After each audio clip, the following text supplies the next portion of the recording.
creatures get you home? Is this a holiday? What, know you not, being mechanical, you ought not walk upon a labouring day without the sign of your profession? Speak, what trade art thou? I, sir, a carpenter. Where is thy leather apron and thy rule? What dost thou with thy best apparel on? You, sir, what trade are you? Oh, truly, sir, in respect of a fine workman, I'm but as you would say, a cobbler. But what trade art thou? Answer me, directly. A trade, sir, that I hope I may use with a safe conscience, which is indeed, sir, a mender of bad souls. What trade, thou knave, thou naughty knave, what trade? Oh, nay, I beseech you, sir, be not out with me. Yet if you be out, sir, I'll commend you. What meanest thou by that? Mend me, thou saucy fellow. I, sir, cobble you. Thou art a cobbler, art thou? Truly, sir, all that I live by is with the all. I meddle with no tradesmen's matters nor women's matters. Ooh. But with all I am indeed, sir, a surgeon to old shoes. When they're in great danger, I recover them. As proper men as ever trod upon neat's leather have gone upon my handiwork. But wherefore art not in thy shop today? Why dost thou lead these men about the streets? Truly, sir, to wear out their shoes, to get myself into more work. Oh, but indeed, sir, we make holiday to see Caesar and to rejoice in his triumph. Wherefore rejoice? What conquest brings he home? What tributaries follow him to Rome to grace in captive bonds his chariot wheels? You blocks! You stones! You worse than senseless things! Oh, you hard hearts, you cruel men of Rome! Knew you not Pompey? Many a time and oft have you climbed up to walls and battlements, to towers and windows, yea, to chimney tops, your infants in your arms, and there have sat the livelong day with patient expectation to see great Pompey pass the streets of Rome. And when you saw his chariot but appear, have you not made an universal shout? The Tiber trembled underneath her banks to hear the replication of your sounds made in her concave shores. And do you now put on your best attire? And do you now cull out a holiday? And do you now strew flowers in his way that comes in triumph over Pompey's blood? Begone! Run to your houses, fall upon your knees, pray to the gods to intermit the plague that needs must light on this ingratitude. Go, go, good countrymen, and for this fault assemble all the poor men of your sort. Draw them to Tiber banks and weep your tears into the channel till the lowest stream do kiss the most exalted shores of all.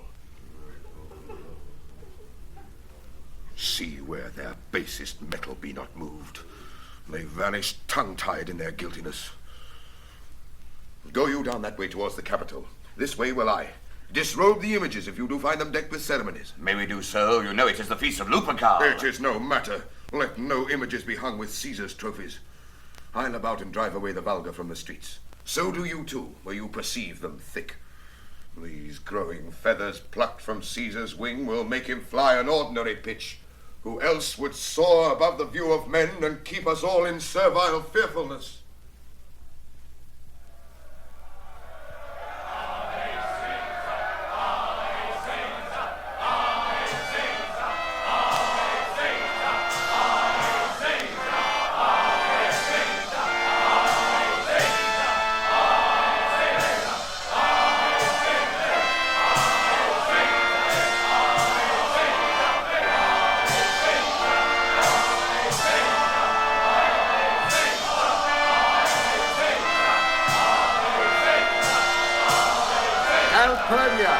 Peace ho! Caesar speaks! Calpurnia, Here, my lord. stand you directly in Antonius' way when he doth run his course. Antonius, Caesar, my lord. forget not in your speed, Antonius, to touch Calpurnia. For our elders say the baron touched in this holy chase, shake off their sterile curse. I shall remember. When Caesar says do this, it is performed. Set on, and leave no ceremony out. Caesar! Ah? Who called? Let every noise be still. Peace yet again. Who is it in the press that calls on me? I hear a tongue shriller than all the music cry, Caesar. Speak, Caesar is turned to hear. Beware the Ides of March, What man is that? A soothsayer bids you beware the Ides of March. Set him before me. Let me see his face. Fellow, come from the throng. Look upon Caesar.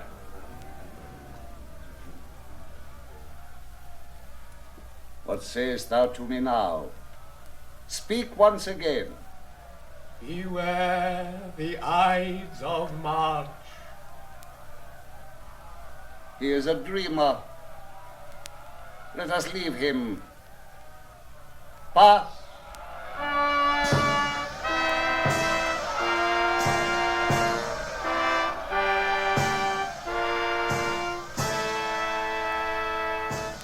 Will you go see the order of the course?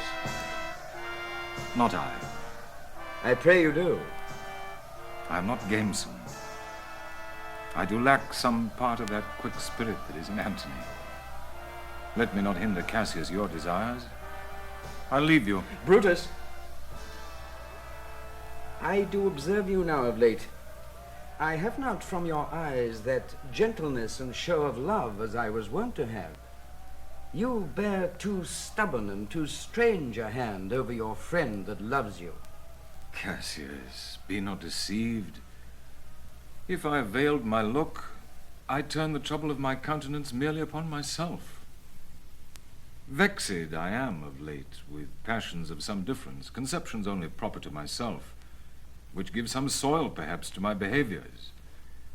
But let not therefore my good friends be grieved, among which number Cassius be you one, nor construe any further my neglect than that poor Brutus with himself at war forgets the shows of love to other men. Then, Brutus, I have much mistook your passion, by means whereof this breast of mine hath buried thoughts of great value, worthy cogitations. Tell me, good Brutus, can you see your face? No, Cassius, for the eye sees not itself but by reflection, by some other thing. 'Tis just. And it is very much lamented, Brutus, that you have no such mirrors as will turn your hidden worthiness into your eye, that you might see your shadow. I have heard, where many of the best respect in Rome, except immortal Caesar, speaking of Brutus, and groaning underneath this age's yoke, have wished that noble Brutus had his eyes. Into what dangers would you lead me, Cassius, that you would have me seek into myself for that which is not in me? Therefore, good Brutus, be prepared to hear.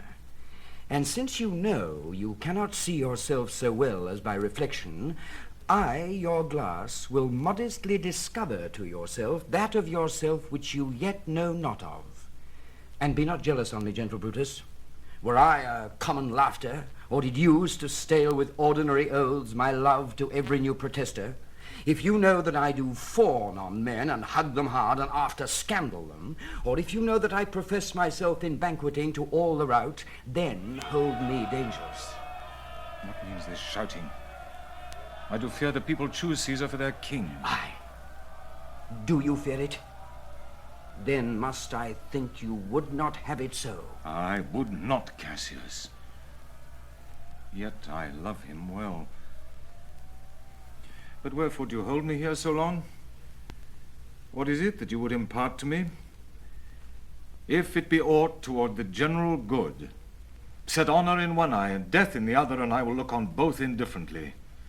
For let the gods so speed me, as I love the name of honor more than I fear death. I know that virtue to be in you, Brutus, as well as I do know your outward favor. Well, honor is the subject of my story. I cannot tell what you and other men think of this life, but for my single self, I had as lief not be as live to be in awe of such a thing as I myself. I was born free as Caesar. So were you. We have both fed as well, and we can both endure the winter's cold as well as he. For once, upon a raw and gusty day, the troubled Tiber, chafing with her shores, Caesar said to me, "Darest thou, Cassius, now leap in with me into this angry flood and swim to yonder point?" Upon the word, accoutred as I was, I plunged in and bade him follow. So indeed he did. The torrent roared, and we did buffet it with lusty sinews, throwing it aside and stemming it with hearts of controversy. But ere we could arrive the point proposed, Caesar cried, "Help me, Cassius, or I sink." I, as Aeneas, our great ancestor, did from the flames of Troy, upon his shoulder the old Anchises bear, so from the waves of Tiber did I, the tired Caesar. And this man is now become a god, and Cassius is a wretched creature, and must bend his body if Caesar carelessly, but not on him. He had a fever when he was in Spain, and when the fit was on him, I did mark how he did shake. 'Tis true, this god did shake. His colored lips did from their colour fly, and that same eye, whose bend doth all the world, did lose his lustre. I did hear him groan, aye, and that tongue of his, that bade the Romans mark him and write his speeches in their books, alas, it cried, "Give me some drink, Titinius, as a sick girl." Ye gods, it doth amaze me. A man of such a feeble temper should so get the start of the majestic world and bear the palm alone. Another general shout. I do believe that these applauses are for some new honors that are heaped on Caesar. Why, man, he doth bestride the narrow world like a colossus, and we petty men walk under his huge legs and peep about to find ourselves dishonorable graves. Men at some time are masters of their fates. The fault, dear Brutus, is not in our stars, but in ourselves that we are underlings. Brutus and Caesar. What should be in that Caesar? Why should that name be sounded more than yours? Write them together. Yours is as fair a name. Sound them. It doth become the mouth as well. Weigh them. It is as heavy. Conjure with them. Brutus will start a spirit as soon as Caesar. Now, in the names of all the gods at once, upon what meat does this our Caesar feed that he is grown so great? Age, thou art shamed. Rome, thou hast lost the breed of noble bloods. When went there by an age since the great flood, but it was famed with more than with one man? When could they say till now that talked of Rome that her wide walls encompassed but one man? Now is it Rome indeed, and room enough, when there is in it but one only man? Oh, you and I have heard our fathers say, there was a Brutus once that would have brooked the eternal devil to keep his state in Rome as easily as a king. That you do love me, I am nothing jealous. What you would work me to, I have some aim. How I have thought of this, and of these times, I shall recount hereafter. For this present, I would not, so with love I might entreat you, be any further moved. What you have said I will consider. What you have to say I will with patience hear, and find a time both meet to hear and answer such high things. Till then, my noble friend, chew upon this. Brutus had rather be a villager than to repute himself a son of Rome under these hard conditions as this time is like to lay upon us. I am glad that my weak words have struck but thus much show of fire from Brutus. The games are done and Caesar is returning. As they pass by, pluck Casca by the sleeve, and he will, after his sour fashion, tell you what hath proceeded worthy note today. I will do so.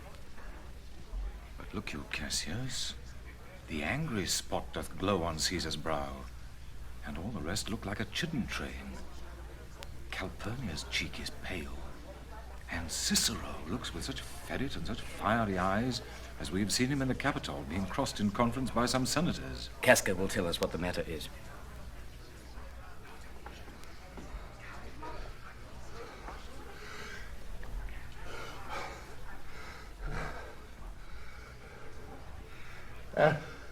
Antonius, Caesar?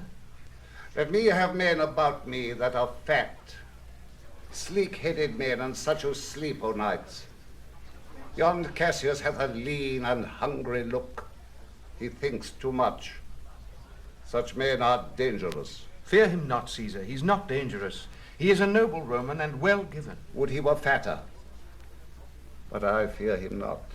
Yet if my name were liable to fear, I do not know the man I should avoid so soon as that spare Cassius. He reads much. He's a great observer. He looks quite through the deeds of men. He loves no plays as thou dost, Antony. He hears no music. Seldom he smiles.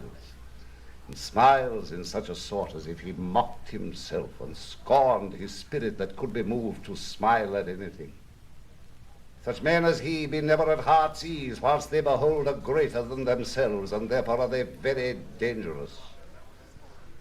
I rather tell thee what is to be feared than what I fear, for always I am Caesar. Come on my right hand, for this ear is deaf, and tell me truly what thou thinkst of him.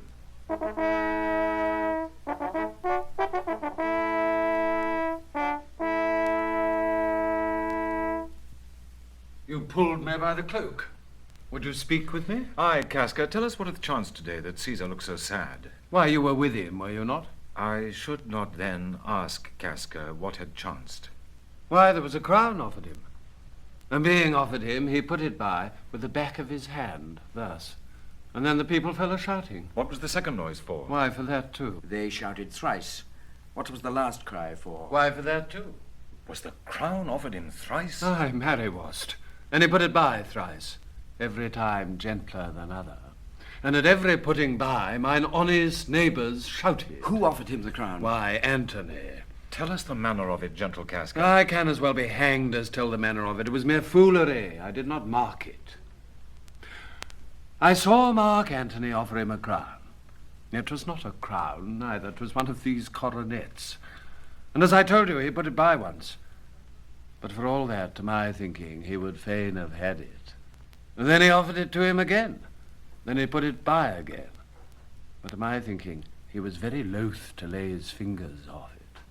Then he offered it the third time. He put it the third time by. And still, as he refused it, the rabblemen hooted and clapped their chopped hands and threw up their sweaty nightcaps and uttered such a deal of stinking breath because Caesar refused the crown that it had almost choked Caesar, for he swooned and fell down at it. And for mine own part I durst not laugh, for fear of opening my lips and receiving the bad air. But soft, I pray you. What, did Caesar swoon? He fell down in the marketplace, foamed at mouth, and was speechless. 'Tis very like he hath the falling sickness. No, Caesar hath it not. But you and I and honest Casca, we have the falling sickness. I know not what you mean by that. But I'm sure Caesar fell down. If the tag-rag people did not clap him and hiss him according as he pleased and displeased them, as they used to do the players in the theatre, I am no true man. What said he when he came unto himself? Oh, marry, before he fell down, when he perceived the common herd was glad he refused the crown, he plucked me ope his doublet and offered them his throat to cut. And I'd been a man of any occupation. If I would not have taken him at a word, I might go to hell among the rogues. And so he fell.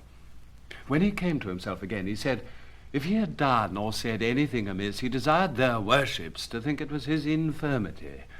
3 or 4 wenches where I stood cried, alas, good soul, and forgave him with all their hearts. But there's no heed to be taken of them. If Caesar had stabbed their mothers, they'd have done no less. And after that he came thus sad away. Aye. Did Cicero say anything? Aye. He spoke Greek. To what effect? Nay, and I tell you that, I'll ne'er look you i' the face again. But those that understood him smiled at one another and shook their heads. But for mine own part, it was Greek to me. I could tell you more news, too. Morallus and Flavius, for pulling scarfs off Caesar's images, are put to silence. Very well. There was more foolery yet, if I could remember it. Will you sup with me tonight, Casca? No, I am promised forth. Will you dine with me tomorrow? Aye, if I be alive and your mind hold, and your dinner worth the eating. Good. I will expect you. Do so. Farewell, both. What a blunt fellow is this grown to be. He was quick metal when he went to school. So is he now in execution of any bold or noble enterprise, however he puts on this tardy form. This rudeness is a source to his good wit, which gives men stomach to digest his words with better appetite. And so it is. For this time I will leave you. Tomorrow, if you please to speak with me, I will come home to you. Or if you will, come home to me, and I will wait for you. I will do so. Till then, think of the world.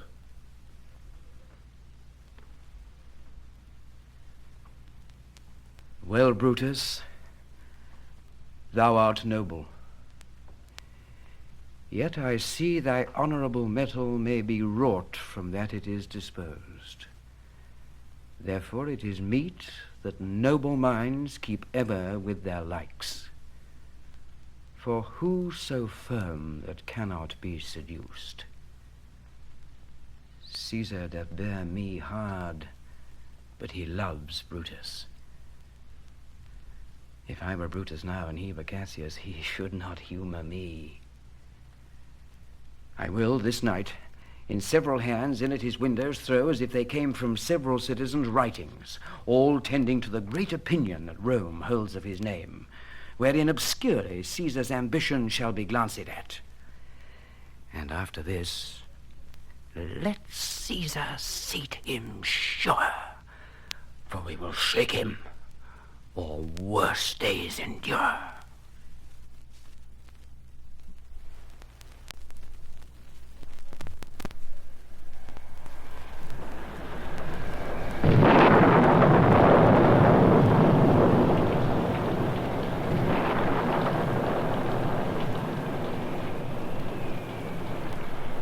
Good evening, Casca.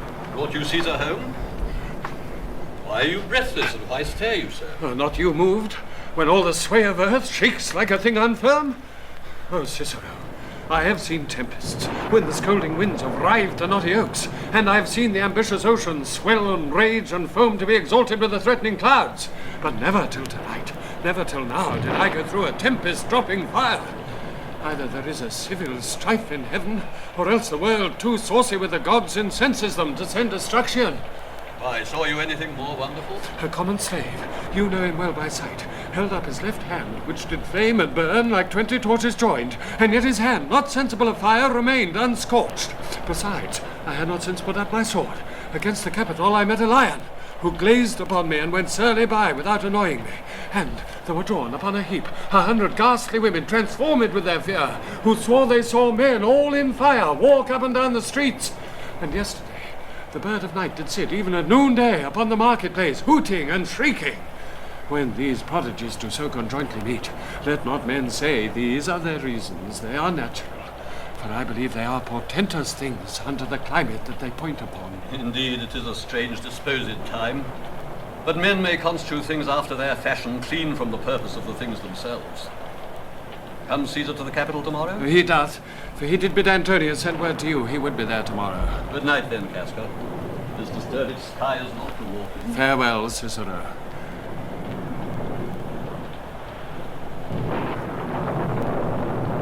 Who's there? A Roman? Casca, by your voice. Your ear is good. Cassius, what night is this? A very pleasing night to honest men. Whoever knew the heavens menaced so? Those that have known the earth so full of faults.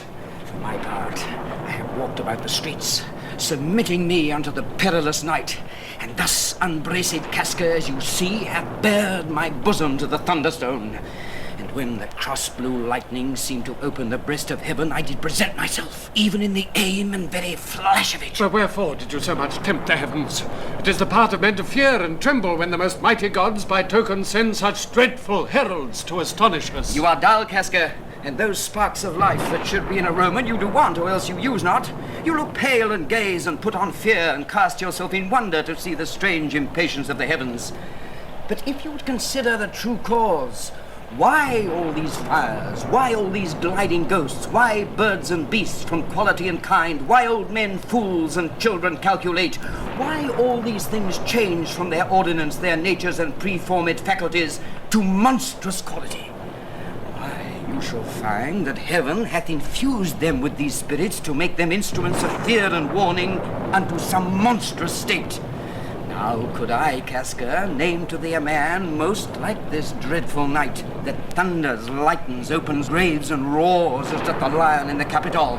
A man no mightier than thyself or me in personal action, yet prodigious grown, and fearful as these strange eruptions are. It is Caesar that you mean, is it not, Cassius? Let it be who it is. For Romans now have thews and limbs like to their ancestors, but woe the while our fathers' minds are dead, and we are governed with our mother's spirits. Our yoke and sufferance show us womanish. Indeed, they say the senators tomorrow mean to establish Caesar as a king, and he shall wear his crown by sea and land in every place, save here in Italy. I know what I will wear His dagger, then. Cassius from bondage will deliver Cassius. Therein, ye gods, you make the weak most strong. Therein, ye gods, you tyrants to defeat. Nor stony tower, nor walls of beaten brass, nor airless dungeon, nor strong links of iron can be retentive to the strength of spirit. But life, being weary of these worldly bars, never lacks power to dismiss itself. If I know this, know all the world besides, that part of tyranny that I do bear, I can shake off at pleasure. So can I. So every bondman in his own hand bears the power to cancel his captivity. And why should Caesar be a tyrant then? Poor man, I know he would not be a wolf, but that he sees the Romans are but sheep. He were no lion, were not Romans hinds. Those that with haste will make a mighty fire begin it with weak straws. What trash is Rome? What rubbish and what offal, when it serves for the base matter to illuminate so vile a thing as Caesar. But, good grief, where hast thou led me? I perhaps speak this before a willing bondman. Then I know my answer must be made. But I am armed, and dangers are to me indifferent. You speak to Casca, and to such a man that is no fearing telltale. Hold my hand. Be factious for redress of all these griefs, and I will set this foot of mine as far as Huga's farthest. There's a bargain made.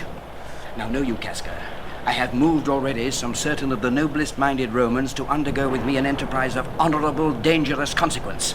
And I do know by this they stay for me in Pompey's porch. For now, this fearful night, there is no stir or walking in the streets, and the complexion of the element in favors like the work we have in hand, most bloody, fiery, and most terrible. Stand close a while. For here comes one in haste. 'Tis Sinner. I do know him by his gait. He is a friend. Sinner, where haste you so? Find out you. Who's there? Tell us, Simba. No, it is Casca, one incorporate to our attempts. Am I not stayed for, Sinner? I'm glad on't. What a fearful night is this, as 2 or 3 of us have seen strange sights. Am I not stayed for? Tell me. Yes, you are. Cassius, if you could but win the noble Brutus to our party. Be you content?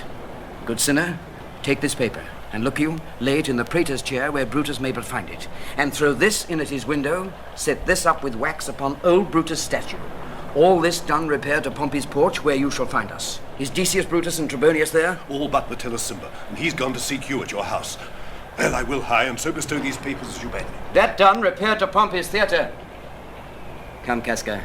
You and I will yet ere day see Brutus at his house.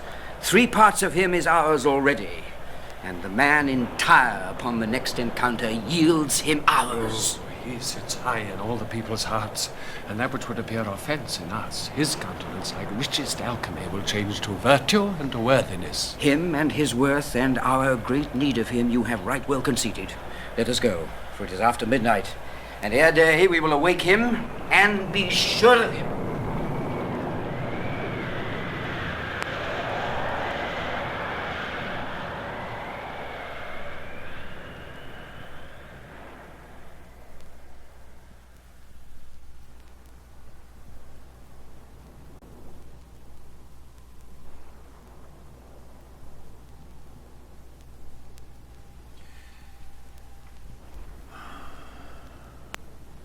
What, Lucius, ho? I cannot, by the progress of the stars, give guess how near today. Lucius, I say! I would it were my fault to sleep so soundly. When, Lucius, when? Awake, I say! What, Lucius? Called you, my lord? Get me a taper in my study, Lucius. When it is lighted, come and call me here. I will, my lord.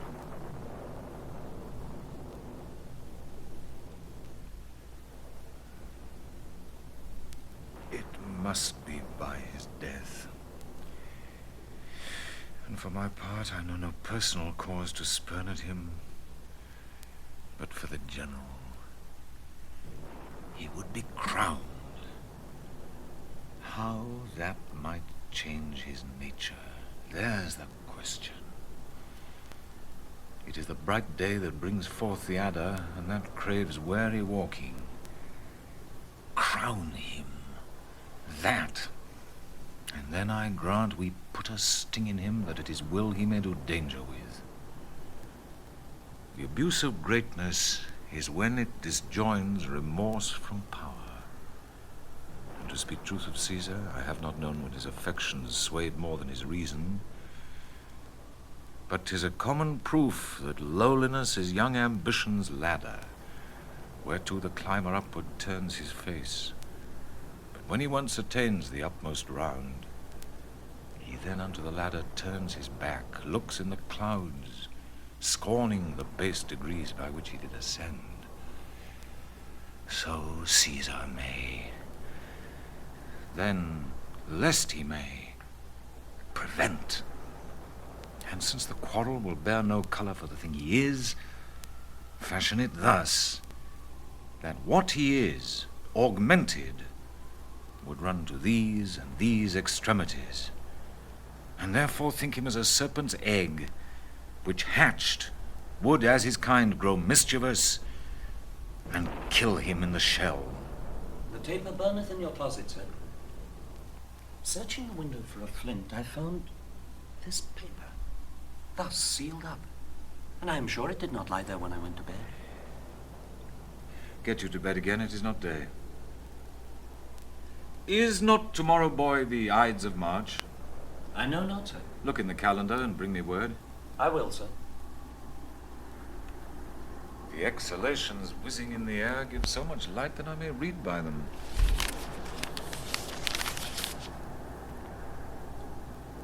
Brutus, thou sleepst. Awake and see thyself. Shall Rome, etc. Speak, strike, redress. Brutus, thou sleepst. Awake. Such instigations have been often dropped where I have took them up. Shall Rome, etc. Thus must I piece it out. Shall Rome stand under one man's awe? What Rome? My ancestors did from the streets of Rome the Tarquin drive when he was called a king. Speak, strike, redress. Am I entreated to speak and strike? O Rome, I make thee promise. If the redress will follow, thou receivest thy full petition at the hand of Brutus. Sir, March is wasted 14 days. 'Tis good. Go to the gate, somebody knocks.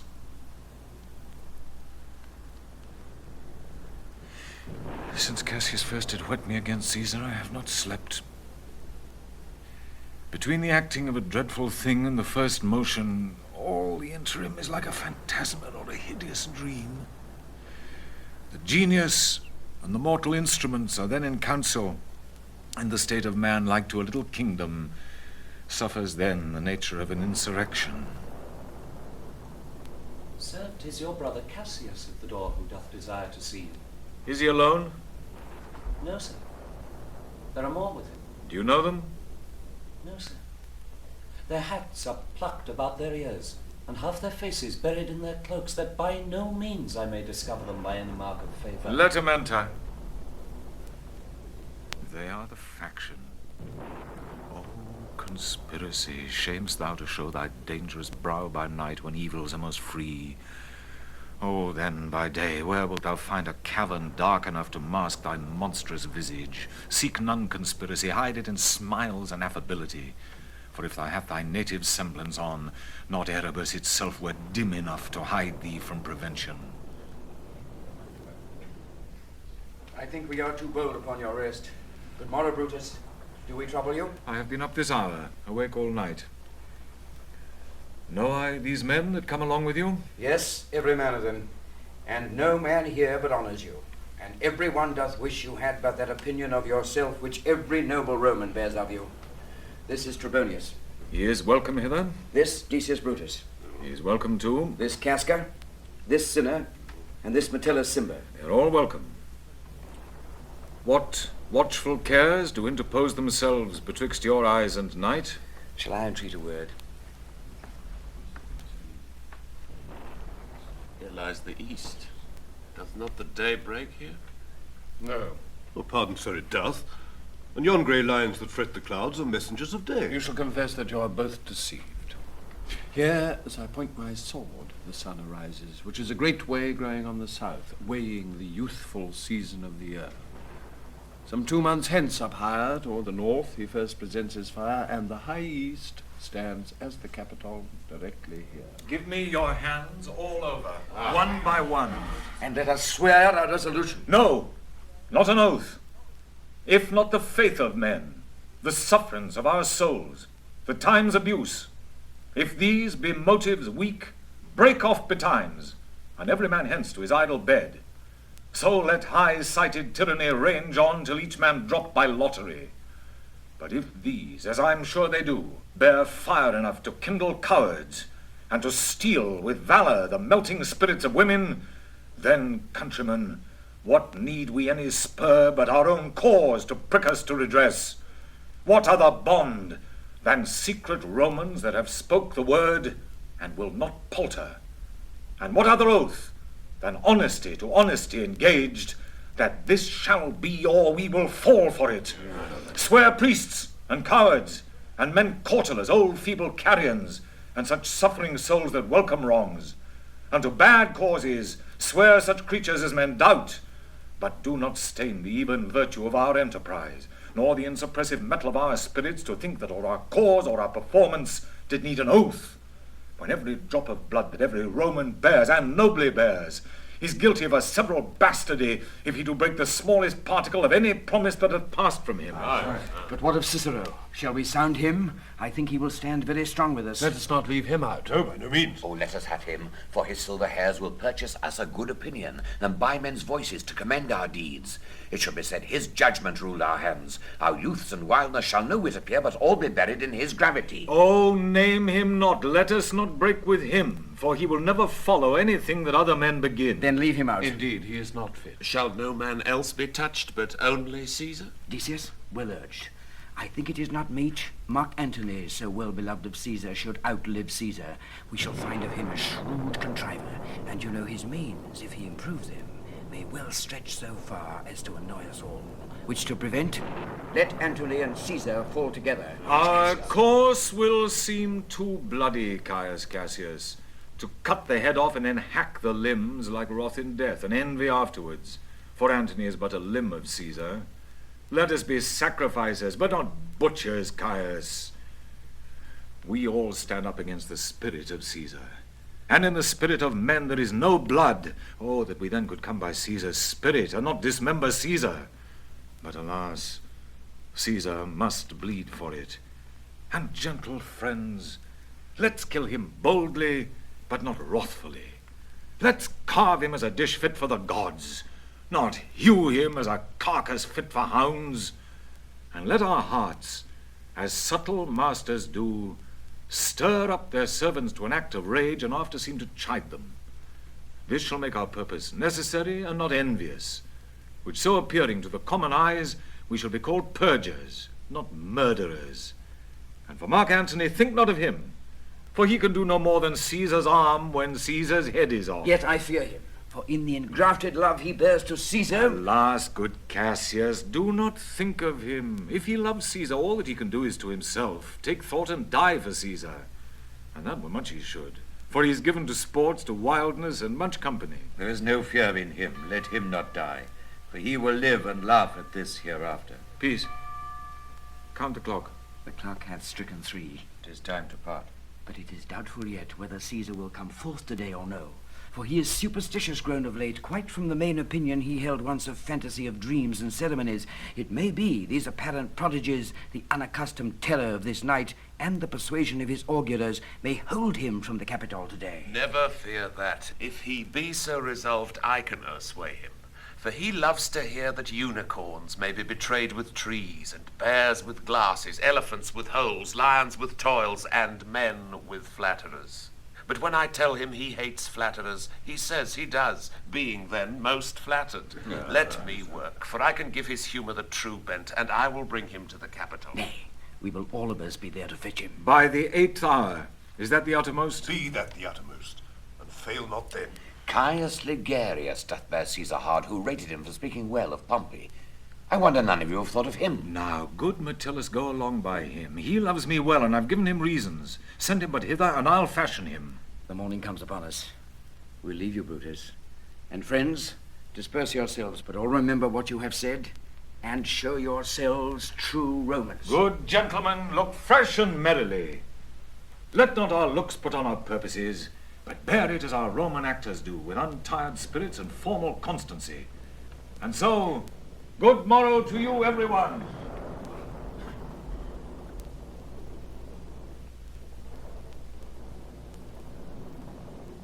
Boy. Lucius. Fast asleep. It is no matter. Enjoy the honey-heavy dew of slumber.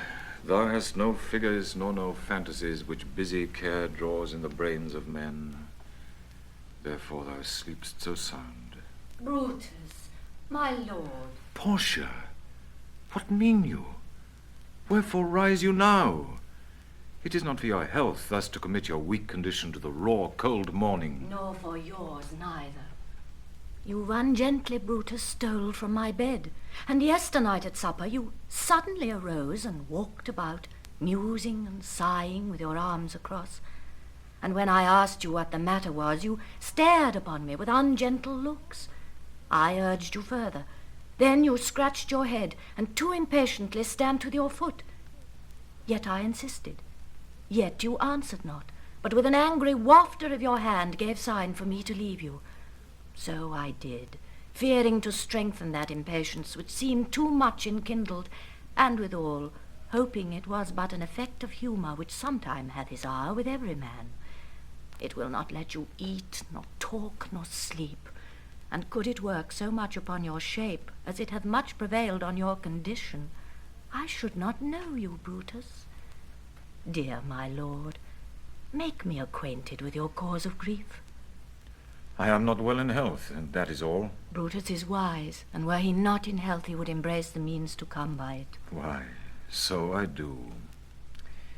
Good Portia, go to bed. Is Brutus sick? And is it physical to walk unbraced and suck up the humours of the dank morning? What, is Brutus sick?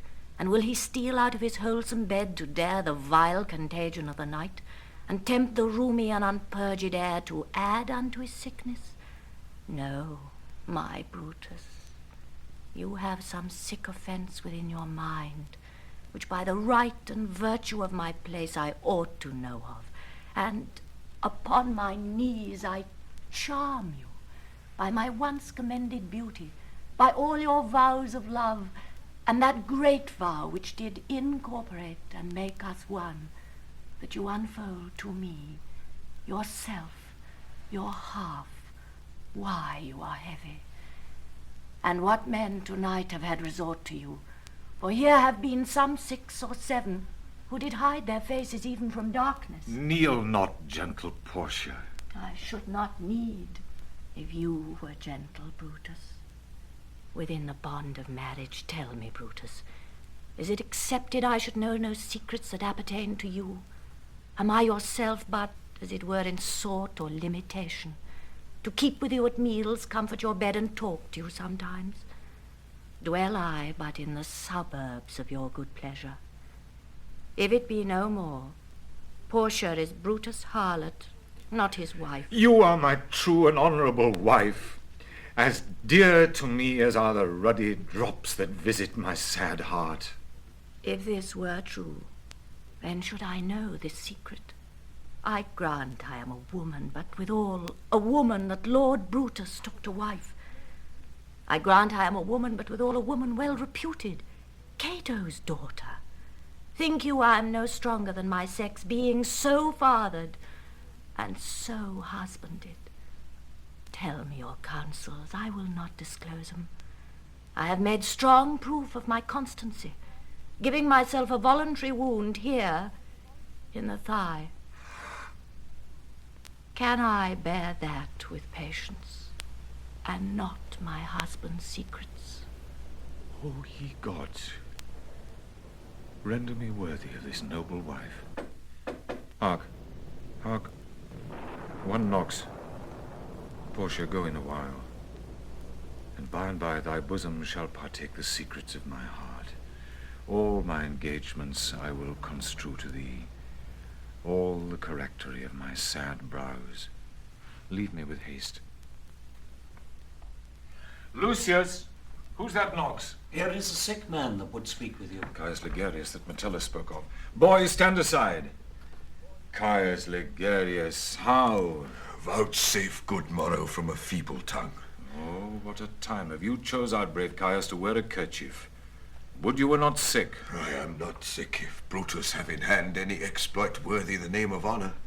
Such an exploit have I in hand, Ligarius, and you a healthful ear to hear of it. By all the gods that Romans bow before, I here discard my sickness.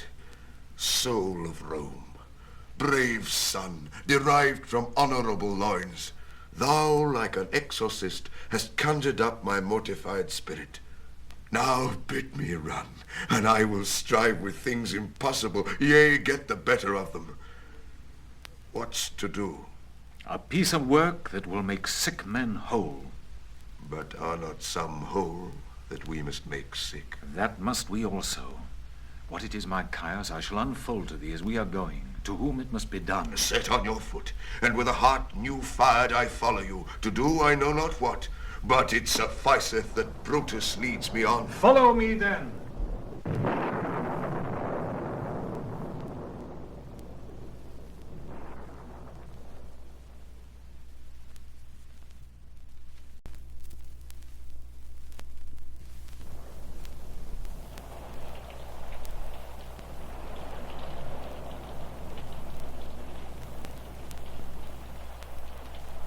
Nor heaven nor earth hath been at peace tonight. Thrice hath Calpurnia in her sleep cried out, "Help, ho! They murder Caesar." Who's within? My lord. Go bid the priests do present sacrifice, and bring me their opinions of success. I will, my lord. What mean you, Caesar? Think you to walk forth? You shall not stir out of your house today. Caesar shall forth. The things that threatened me ne'er looked but on my back. When they shall see the face of Caesar, there vanish it. Caesar, I never stood on ceremonies, yet now they frighten me. There is one within, besides the things that we have heard and seen, recounts most horrid sights seen by the watch. A lioness hath whelped in the streets, and graves have yawned and yielded up their dead. Fierce fiery warriors fought upon the clouds in ranks and squadrons and right form of war which drizzled blood upon the Capitol. The noise of battle hurtled in the air. Horses did neigh and dying men did groan and ghosts did shriek and squeal about the streets. O Caesar, these things are beyond all use, and I do fear them. What can be avoided whose end is purposed by the mighty gods? Yet Caesar shall go forth, for these predictions are to the world in general, as to Caesar. When beggars die, there are no comets seen. The heavens themselves blaze forth the death of princes. Cowards die many times before their deaths. The valiant never taste of death but once. Of all the wonders that I yet have heard, it seems to me most strange that men should fear, seeing that death, a necessary end, will come when it will come. What say the augurers? They would not have you to stir forth today. Plucking the entrails of an offering forth, they could not find a heart within the beast. The gods do this in shame of cowardice. Caesar should be a beast without a heart if he should stay at home today for fear. No, Caesar shall not. Danger knows full well that Caesar is more dangerous than he. We are two lions littered in one day, and I the elder and more terrible. And Caesar shall go forth. Alas, my lord, your wisdom is consumed in confidence. Do not go forth today. Call it my fear that keeps you in the house and not your own. We'll send Mark Antony to the Senate House, and he shall say you are not well today. Let me upon my knee prevail in this. Mark Antony shall say I am not well, and for thy humor will I stay at home. Here's Decius Brutus. He shall tell them so. Caesar, all hail. Good morrow, worthy Caesar. I come to fetch you to the Senate House. And you are come in very happy time to bear my greeting to the senators, and tell them that I will not come today. Cannot is false, and that I dare not, falser. I will not come today. Tell them so, Decius. Say you're sick. Shall Caesar send a lie? Have I in conquest stretched mine arms so far to be afeard to tell greybeards the truth? Decius, go tell them Caesar will not come. Most mighty Caesar, let me know some cause, lest I be laughed at when I tell them so. The cause is in my will. I will not come. That is enough to satisfy the Senate. But for your private satisfaction, because I love you, I will let you know. Calpurnia here, my wife, stays me at home. She dreamt tonight she saw my statue, which, like a fountain, with 100 spouts, did run pure blood. And many lusty Romans came smiling, and did bathe their hands in it. And these does she apply for warnings and portents and evils imminent, and on her knee hath begged that I will stay at home today. This dream is all misinterpreted. It was a vision fair and fortunate. Your statue spouting blood in many pipes, in which so many smiling Romans bathed, signifies that from you great Rome shall suck reviving blood, and that great men shall press for tinctures, stains, relics, and cognizance. This by Calpurnia's dream is signified. And this way have you well expounded it. I have when you have heard what I can say, and know it now. The Senate have concluded to give this day a crown to mighty Caesar. If you shall send them word you will not come, their minds may change. Besides, it were a mock apt to be rendered for someone to say, break up the Senate till another time, when Caesar's wife shall meet with better dreams. If Caesar hide himself, shall they not whisper low, Caesar is afraid? Pardon me, Caesar, for my dear, dear love to your proceeding bids me tell you this, and reason to my love is liable. How foolish do your fears seem now, Calpurnia. I am ashamed I did yield to them. Give me my robe, for I will go. And look, where Publius is come to fetch me. Good morrow, Caesar. Welcome, Publius. Caesar? What, Brutus, are you stirred so early too? Good morrow, Casca. Caesar. Caius Ligarius, Caesar was ne'er so much your enemy as that same ague which hath made you leave. What is the clock? Caesar, it is struck an 8. I thank you for your pains and courtesy. See, Antony that revels longer nights is notwithstanding up. Good morrow, Antony. So to most noble Caesar. Bid them prepare within. I am to blame to be thus waited for. Now, Cinna, now Metellus, Caesar. What? Tribonius, I have an hour's talk in store for you. Remember that you call on me today. Be near me that I may remember you. Caesar, I will. So near will I be that your best friend shall wish I had been further. Good friends, go in and taste some wine with me, and we, like friends, will straightway go together. That every like is not the same, O Caesar. The heart of Brutus yearns to think upon.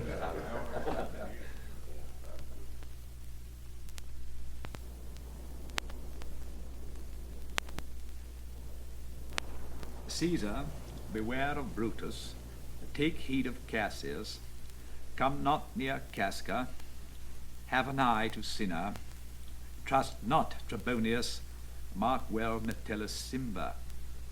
Decius Brutus loves thee not, thou hast wronged Caius Ligarius. There is but one mind in all these men, and it is bent against Caesar. If thou beest not immortal, look about you. Security, gives way to conspiracy. The mighty gods defend thee. Thy lover, Artemidorus. Here will I stand till Caesar pass along, and as a suitor will I give him this. My heart laments that virtue cannot live out of the teeth of emulation. If thou read this, O Caesar, thou mayst live. If not, the fates with traitors do contrive.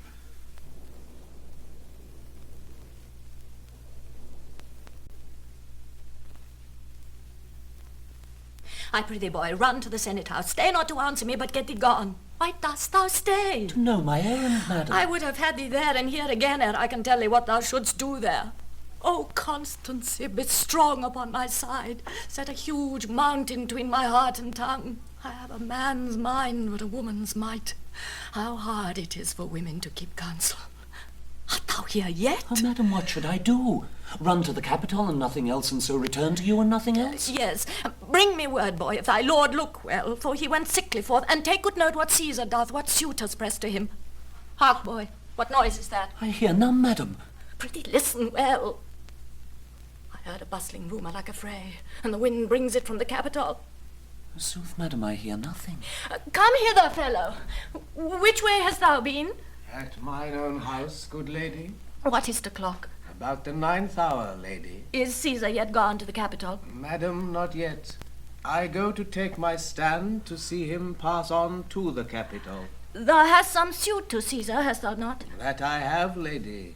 If it will please Caesar to be so good to Caesar as to hear me, I shall beseech him to befriend himself. Why? Knowest thou any harms intended towards him? None that I know will be. Much that I fear may chance. Good morrow to you. Here the street is narrow. The throng that follows Caesar at the heels of senators, of praetors, common suitors, will crowd a feeble man almost to death. I'll get me to a place more void, and there speak to great Caesar as he comes along. I must go in. Ah me, how weak a thing the heart of woman is. Oh, Brutus, the heavens speed thee in thine enterprise. Sure the boy heard me. Brutus has a suit that Caesar will not grant. Oh, I grow faint. Run, Eustace, and commend me to my lord. Say, I am merry. Come to me again, and bring me word what he doth say to thee.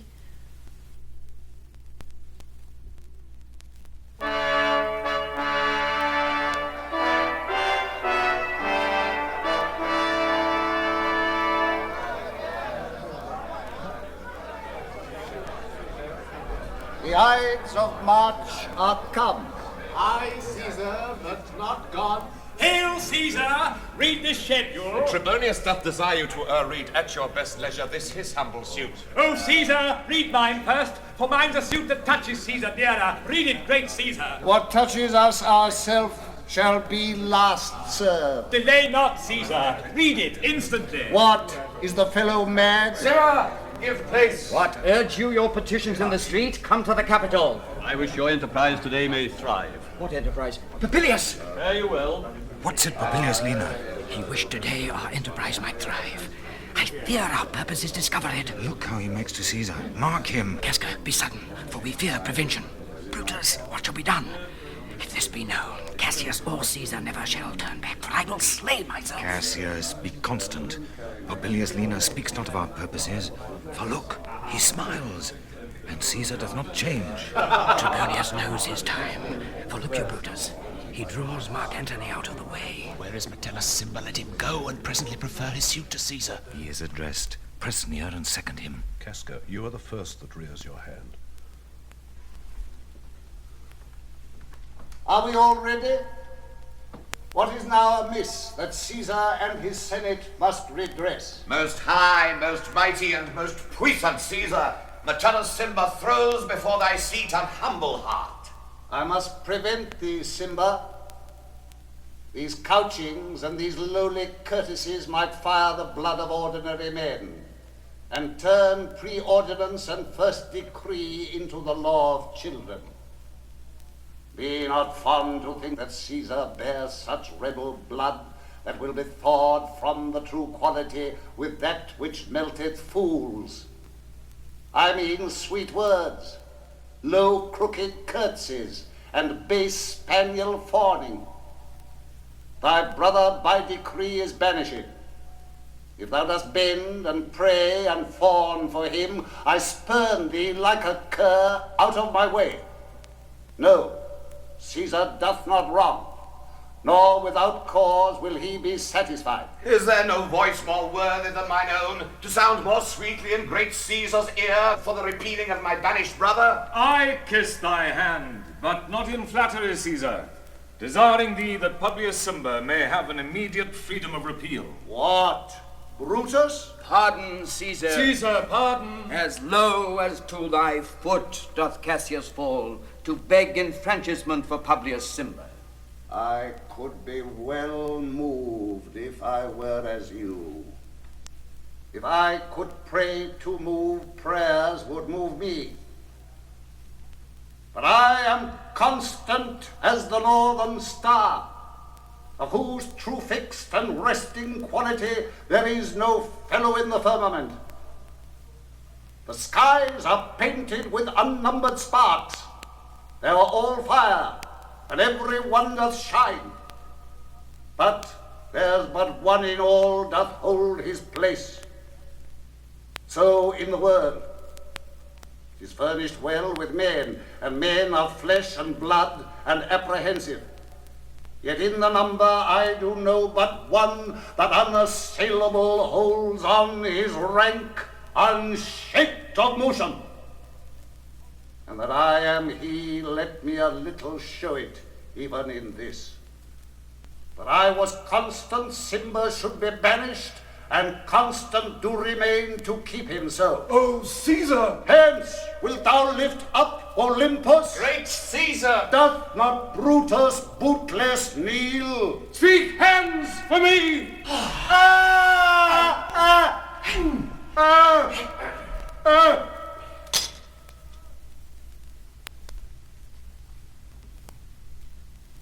Et tu, Brute.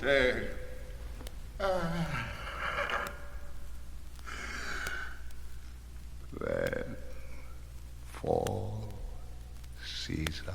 Oh. Liberty! Freedom! Tyranny is dead! Run hence, proclaim! Cry it about the streets! Some to the common pulpits and cry out liberty, freedom, and enfranchisement! People and senators, be not affrighted. Fly not. Stand still. Ambition's debt is paid. Go to the pulpit, Brutus. And Cassius too. Where's Publius? Yeah, quite confounded by this mutiny. Stand fast together, lest some friend of Caesar should Talk jump. not of standing. Publius, good cheer. There is no harm intended to your person or to no Roman else. So tell them, Publius. And leave us, Publius, lest that the people rushing on us should do your age some mischief. Do so, and let no man abide this deed but we the doers. Where is Antony? Fled to his house amazed. Men, wives, and children stare, cry out, and run as it were doomsday. Fates, we will know your pleasures. That we shall die, we know. 'Tis but the time and drawing days out that men stand upon. Why, he that cuts off 20 years of life cuts off so many years of fearing death. Grant that, and then is death a benefit. So are we Caesar's friends, that have abridged his time of fearing death. Stoop, Romans, stoop, and let us bathe our hands in Caesar's blood up to the elbows, and besmear our swords. Then walk we forth even to the marketplace, and waving our red weapons o'er our heads, let's all cry peace, freedom, and liberty. Stoop then, and wash. How many ages hence shall this our lofty scene be acted over, in states unborn, and accents yet unknown? How many times shall Caesar bleed in sport, that now on Pompey's basis lies along no worthier than the dust. So oft as that shall be, so often shall the not of us be called the men that gave their country liberty. What shall we forth? Aye, every man away. Brutus shall lead, and we will brace his heels with the most boldest and best hearts of Rome. Soft. Who comes here? A friend of Antony's. Thus, Brutus, did my master bid me kneel. Thus did Mark Antony bid me fall down, and being prostrate, thus he bade me say, Brutus is noble, wise, valiant, and honest. Caesar was mighty, bold, royal, and loving. Say I love Brutus, and I honor him. Say I feared Caesar, honored him, and loved him. If Brutus will vouchsafe that Antony may safely come to him, and be resolved how Caesar hath deserved to lie in death, Mark Antony shall not love Caesar dead so well as Brutus living, but will follow the fortunes and affairs of noble Brutus, thorough the hazards of this untrod state with all true faith. So says my master Antony. Thy master is a wise and valiant Roman. I never thought him worse. Tell him, so please him come unto this place, he shall be satisfied.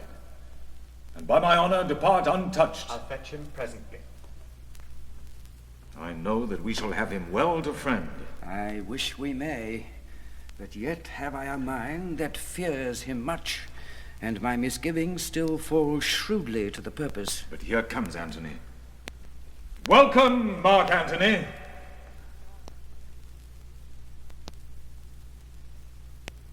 O mighty Caesar, dost thou lie so low? Are all thy conquests, glories, triumphs, spoils shrunk to this little measure? Fare thee well. I know not, gentlemen, what you intend. Who else must be let blood? Who else is rank? If I myself, there is no hour so fit as Caesar's death hour, nor no instrument of half that worth as those your swords, made rich with the most noble blood of all this world. I do beseech ye, if you bear me hard, now, whilst your purpled hands do reek and smoke, fulfill your pleasure. Live 1,000 years, I shall not find myself so apt to die. No place will please me so, no mean of death as here by Caesar, and by you cut off, the choice and master spirits of this age. Oh, Antony, beg not your death of us. Though now we must appear bloody and cruel, as by our hands in this our present act you see we do, yet see you but our hands, and this the bleeding business they have done. Our hearts you see not, they are pitiful, and pity to the general wrong of Rome. As fire drives out fire, so pity, pity, hath done this deed on Caesar. For your part, to you our swords have leaden points, Mark Antony. Our arms in strength of malice, and our hearts of brother's temper, do receive you in with all kind love, good thoughts and reverence. Your voice shall be as strong as any man's in the disposing of new dignities. Only be patient till we have appeased the multitude beside themselves with fear, and then we will deliver you the cause, why I, that did love Caesar when I struck him, have thus proceeded. I doubt not of your wisdom. Let each man render me his bloody hand. First, Marcus Brutus, will I shake with you. Next, Caius Cassius, do I take your hand. Now, Decius Brutus, yours. Now yours, Metellus. Yours, Cinna. And my valiant Casca, yours. Though last, not least in love, yours, good Trebonius. Gentlemen all. Alas, what shall I say? My credit now stands on such slippery ground that one of two bad ways you must conceit me, either a coward or a flatterer.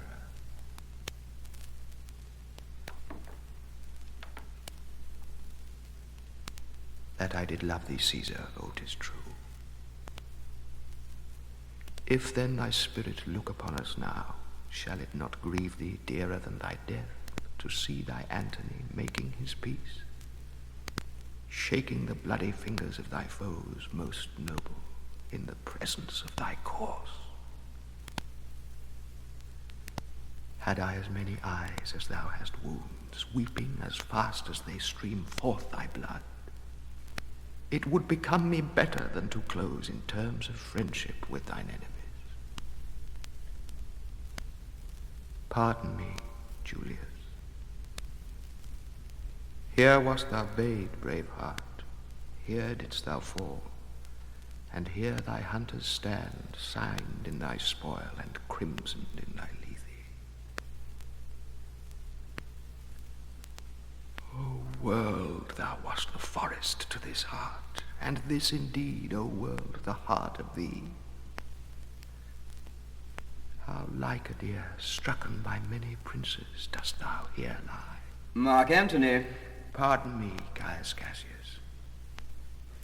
The enemies of Caesar shall say this, then in a friend it is cold modesty. I blame you not for praising Caesar so, but what compact mean you to have with us? Will you be pricked in number of our friends, or shall we on and not depend on you? Therefore I took your hands, but was indeed swayed from the point by looking down on Caesar. Friends am I with you all, and love you all, upon this hope that you shall give me reasons why and wherein Caesar was dangerous. Or else were this a savage spectacle. Our reasons are so full of good regard that were you, Antony, the son of Caesar, you should be satisfied. That's all I seek. And am moreover suitor that I may produce his body to the marketplace, and in the pulpit, as becomes a friend, speak in the order of his funeral. You shall, Mark Antony. Brutus, a word with you. You know not what you do. Do not consent that Antony speak in his funeral. Know you how much the people may be moved by that which he will utter? By your pardon, I will myself into the pulpit first, and show the reason of our Caesar's death. What Antony shall speak, I will protest he speaks by leave and by permission. And that we are contented Caesar shall have all true rights and lawful ceremonies, it shall advantage more than do us wrong. I know not what may fall. I like it not. Mark Antony, here, take you Caesar's body. You shall not in your funeral speech blame us, but speak all good you can devise of Caesar. And say you do it by our permission, else shall you not have any hand at all about his funeral. And you shall speak in the same pulpit whereto I am going after my speech is ended. Be it so. I do desire no more. Prepare the body then, and follow us.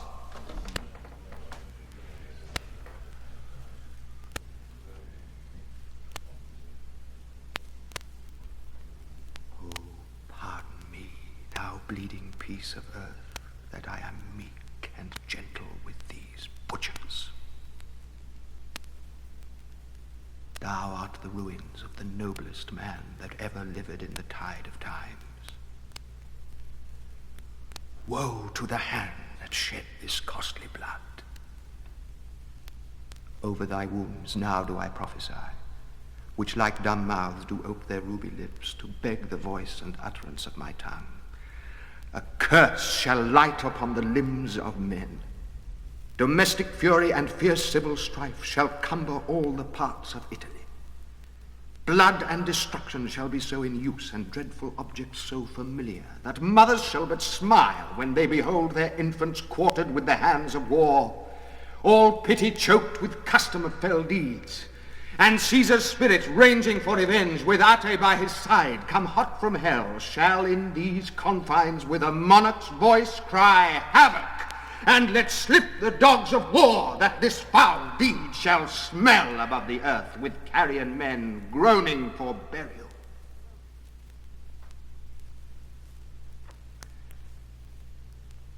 You serve Octavius Caesar, do you not? I do, Mark Antony.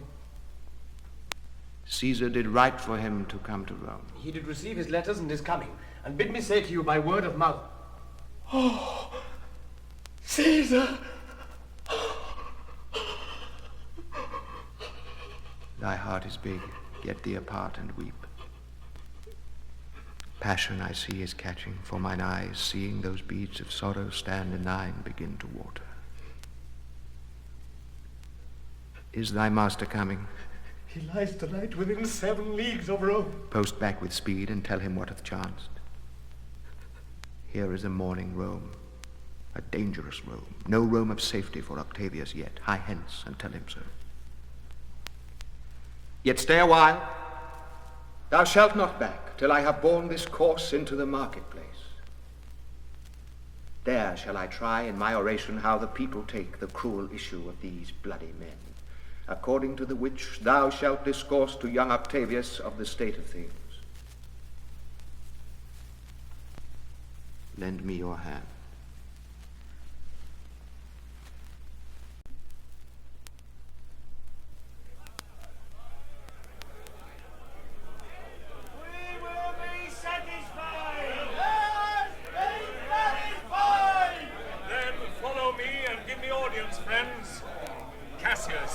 Go you into the other street and part the numbers. Those that will hear me speak, let them stay here. Those that will follow Cassius, go with him. And public reason shall be rendered of Caesar's death. I will hear Brutus speak. I will hear Cassius compare their reasons when severally we hear them read. The noble Brutus is ascended. Silence! Silence! Be patient till the last. Romans, countrymen and lovers, hear me for my cause, and be silent that you may hear. Believe me for mine honor, and have respect to mine honor, that you may believe. Censure me in your wisdom, and awake your sense, that you may the better judge. If there be any in this assembly, any dear friend of Caesar's, to him I say that Brutus' love to Caesar was no less than his. If then that friend demand why Brutus rose against Caesar, this is my answer. Not that I loved Caesar less, but that I loved Rome more. Had you rather Caesar were living and die all slaves, than that Caesar were dead to live all free men? As Caesar loved me, I weep for him. As he was fortunate, I rejoice at it. As he was valiant, I honor him. But as he was ambitious, I slew him.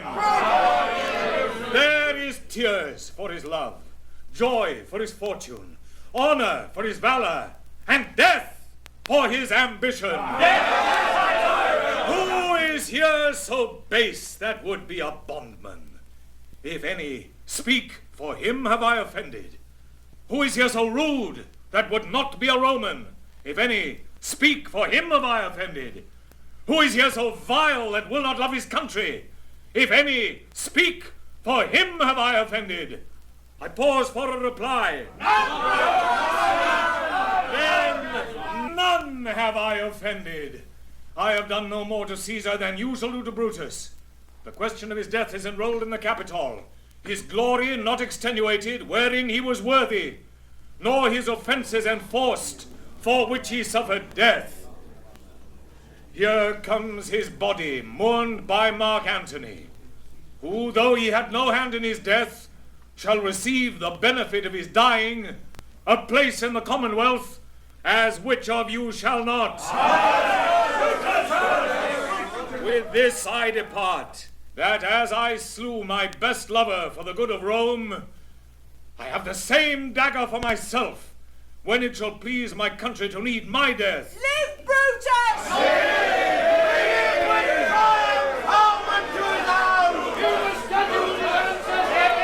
Caesar's bigger part shall be crowned in Brutus. We'll bring him to his house with shouts and clamours. My countrymen! Be silent, Brutus, speak! Good countrymen, let me depart alone, and for my sake, stay here with Antony. Do grace to Caesar's corpse, and grace his speech tending to Caesar's glories, which Mark Antony, by our permission, is allowed to make.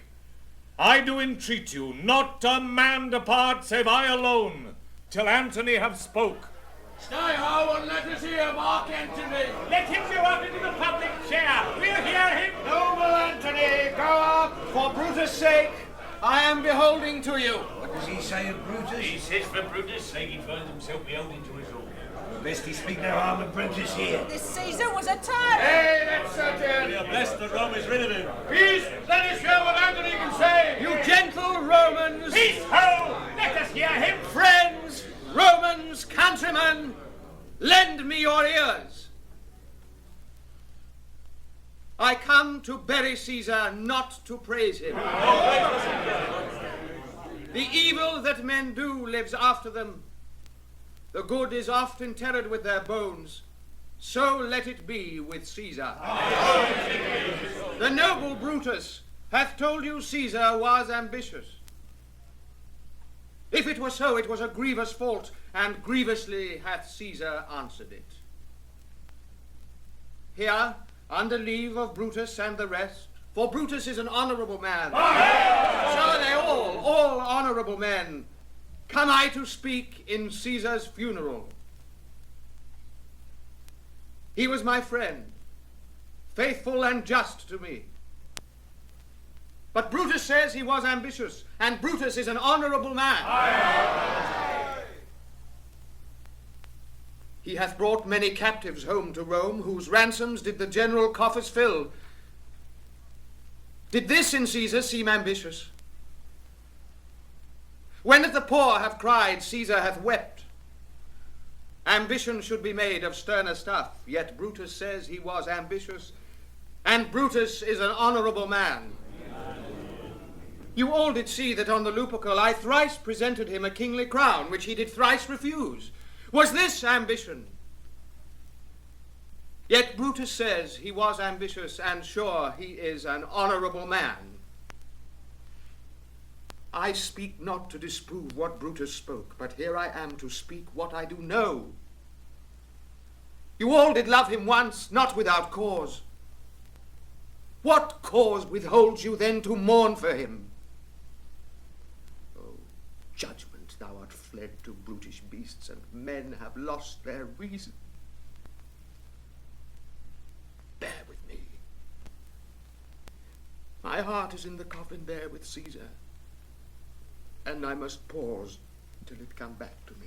He thinks there's much reason in his sayings. Thou consider rightly of the matter, Caesar's had a great wrong. As he masters, I fear there were a worse come in his place. After his words, he would not take the crown. Therefore, 'tis certain he was not ambitious. If he found so, someone dare abide it. Poor soul, his eyes are red as fire with weeping. Not a nobler man in Rome than Antony. Now mark him, he begins again to speak.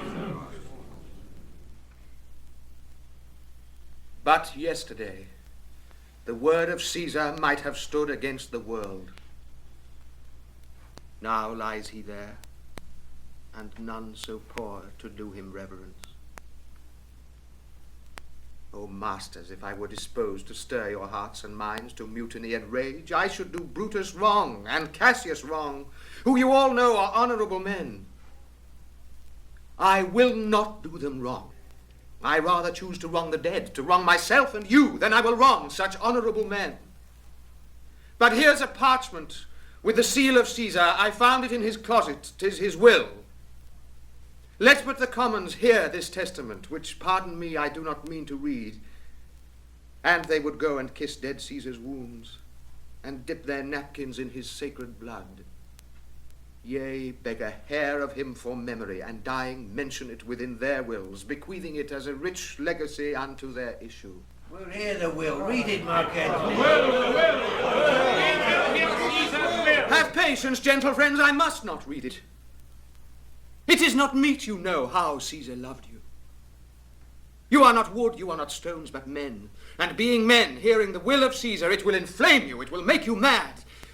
'Tis good you know not that you are his heirs, for if you should, oh, what would come of it? Read the will. Will you be patient? Will you stay a while? I have o'ershot myself to tell you of it. I fear I wrong the honourable men whose daggers have stabbed Caesar. I do fear it. They were traitors, honourable men. Read the will. You will compel me then to read the will? Then make a ring about the corpse of Caesar, and let me show you him that made the will. Shall I descend? And will you give me leave? Descend! You shall have leave! We stand well. Stand from the body! Nay, press not so upon me. Stand far off. Stand back!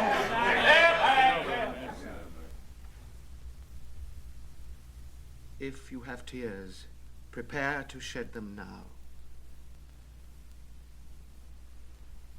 You all do know this mantle.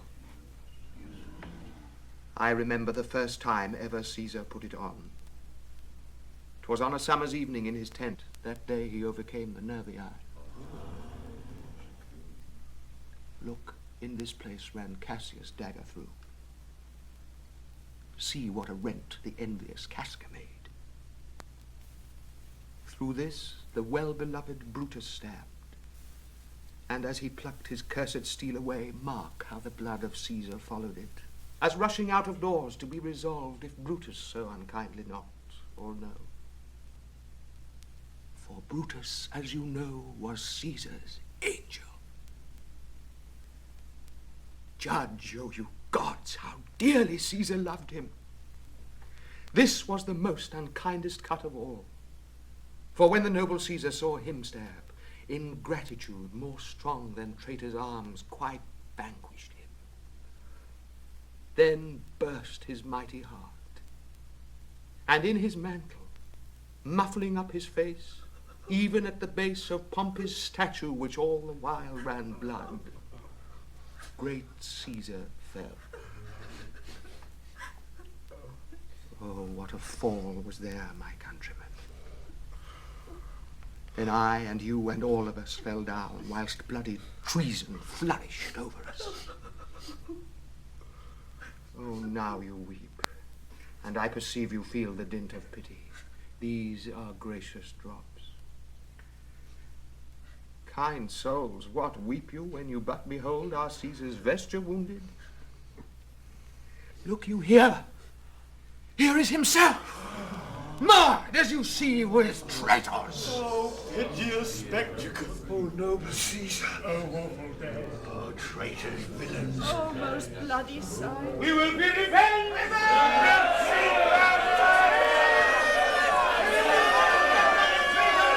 Stay, countrymen! He's there! Here are the men of Antony! We'll follow him! Die with him! Good friends, sweet friends, let me not stir you up to such a sudden flood of mutiny. They that have done this deed are honourable. What private griefs they have, alas, I know not that made them do it. They are wise and honourable, and will, no doubt, with reasons answer you. I come not, friends, to steal away your hearts. I am no orator as Brutus is, but as you know me all, a plain, blunt man that love my friend. And that they know full well that gave me public leave to speak of him. For I have neither wit nor words nor worth, action nor utterance, nor the power of speech to stir men's blood. I only speak right on. I tell you that which you yourselves do know, show you sweet Caesar's wounds, poor dumb mouths, and bid them speak for me. But were I Brutus, and Brutus Antony, there were an Antony would ruffle up your spirits and put a tongue in every wound of Caesar that should move the stones of Rome to rise and mutiny! Away then come, seek the last man! Yet hear me, countrymen, yet hear me speak! Why, friends, you go to do you know not what. Wherein hath Caesar thus deserved your loves? Alas, you know not, I must tell you then, you have forgot the will I told you of. Here is the will, and under Caesar's seal, to every Roman citizen he gives, to every several man, 75 drachmas. Royal Caesar! Hear me with patience. Moreover, he hath left you all his walks, his private harbours and new planted orchards on this side Tiber. He hath left them you and to your heirs forever. Common pleasures to walk abroad and recreate yourselves. Here was a Caesar. When comes such another?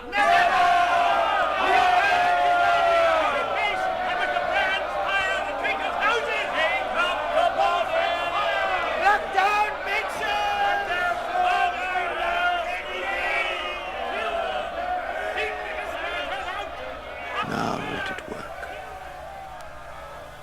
Mischief thou art afoot. Take thou what course thou wilt. How now, fellow? Sir, Octavius has already come to Rome. Where is he? He and Lepidus are at Caesar's house. And thither will I straight to visit him. He comes upon a wish. Fortune is merry, and in this mood will give us anything. I heard him say Brutus and Cassius are rid like madmen through the gates of Rome. Belike they had some notice of the people, how I had moved them. Bring me to Octavius.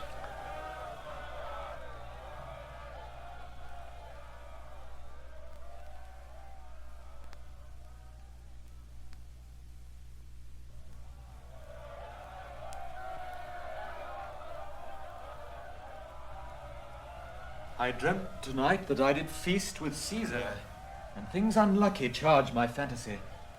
I have no will to wander forth of doors, yet something leads me forth. What is your name? Whither are you going? Where do you dwell? Are you a married man or a bachelor? Answer every man directly. I am briefly. I am wisely. Aye, and truly you are best. What is my name? Whither am I going? Where do I dwell? Am I a married man or a bachelor? Then to answer every man directly and briefly, wisely and truly. Wisely, I say I am a bachelor. That's as much as to say they are fools that marry you. Bear me a bang for that, I fear. Proceed directly. Directly, I am going to Caesar's funeral. As a friend or an enemy? As a friend. Oh, that matter is answered directly. Where dwelling briefly? Briefly, I dwell by the Capitol. Your name, sir? Truly? Truly, my name is Sinner. Oh, tearing for his bad verses! Tearing for his bad verses! Yes, and his name Sinner, to have his name out of his heart, turning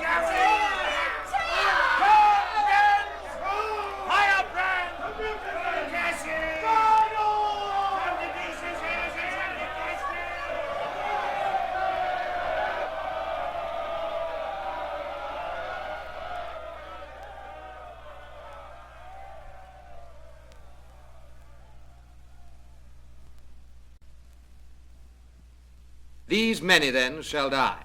Their names are pricked. Your brother, too, must die. Consent you, Lepidus? I do consent. Prick him down, Antony. Upon condition Publius shall not live, who is your sister's son, Mark Antony. He shall not live. Look, with a spot I damn him. But Lepidus, go you to Caesar's house. Fetch the will hither, and we shall determine how to cut off some charge in legacies. What, shall I find you here? Or here, or at the Capitol. This is a slight, unmeritable man meet to be sent on errands. Is it fit, the threefold world divided, he should stand one of the three to share it? So you thought him, and took his voice who should be pricked to die in our black sentence and prescription. Octavius, I have seen more days than you.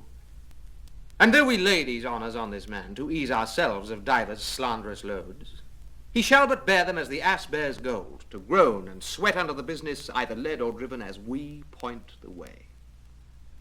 And having brought our treasure where we will, then take we down his load, and turn him off like to the empty ass, to shake his ears and graze in common. You may do your will. But he's a tried and valiant soldier. So is my horse, Octavius, and for that I do appoint him store of provender. It is a creature that I teach to fight, to wind, to stop, to run directly on, his corporal motion governed by my spirit. And in some taste is Lepidus but so. He must be taught and trained and bid go forth. A barren, spirited fellow, one that feeds on abject orts and imitations which out of use and staled by other men begin his fashion. Do not talk of him but as a property.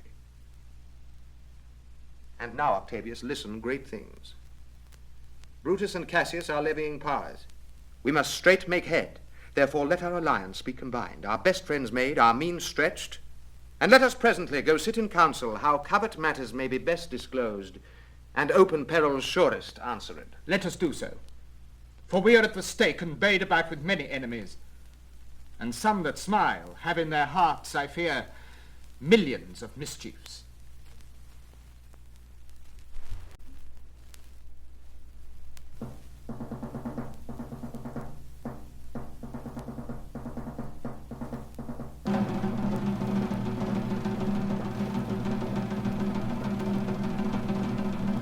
Stand ho! Give the word ho and stand!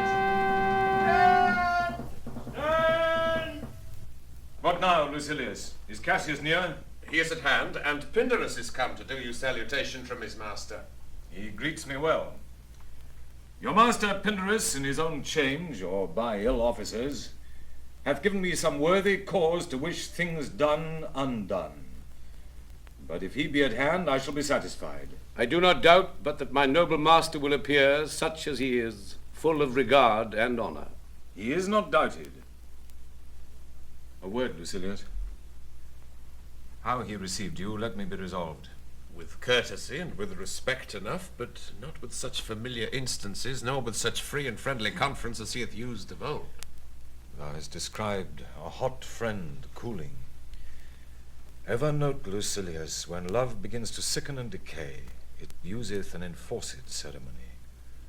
There are no tricks in plain and simple faith, but hollow men, like horses hot at hand, make gallant show and promise of their mettle, but when they should endure the bloody spur, they fall their crests, and like deceitful jades sink in the trial. Comes his army on? They mean this night in Sardis to be quartered. The greater part, the horse in general, are come with Cassius. Hark! He has arrived. March gently on to meet him. Stand ho! Stand ho! Speak the word along. Stand!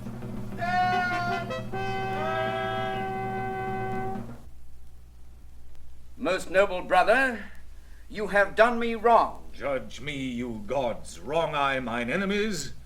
And if not so, how should I wrong a brother? Brutus, this sober form of yours hides wrongs, and when you do them, you... Cassius, be content. Speak your grief softly. I do know you well.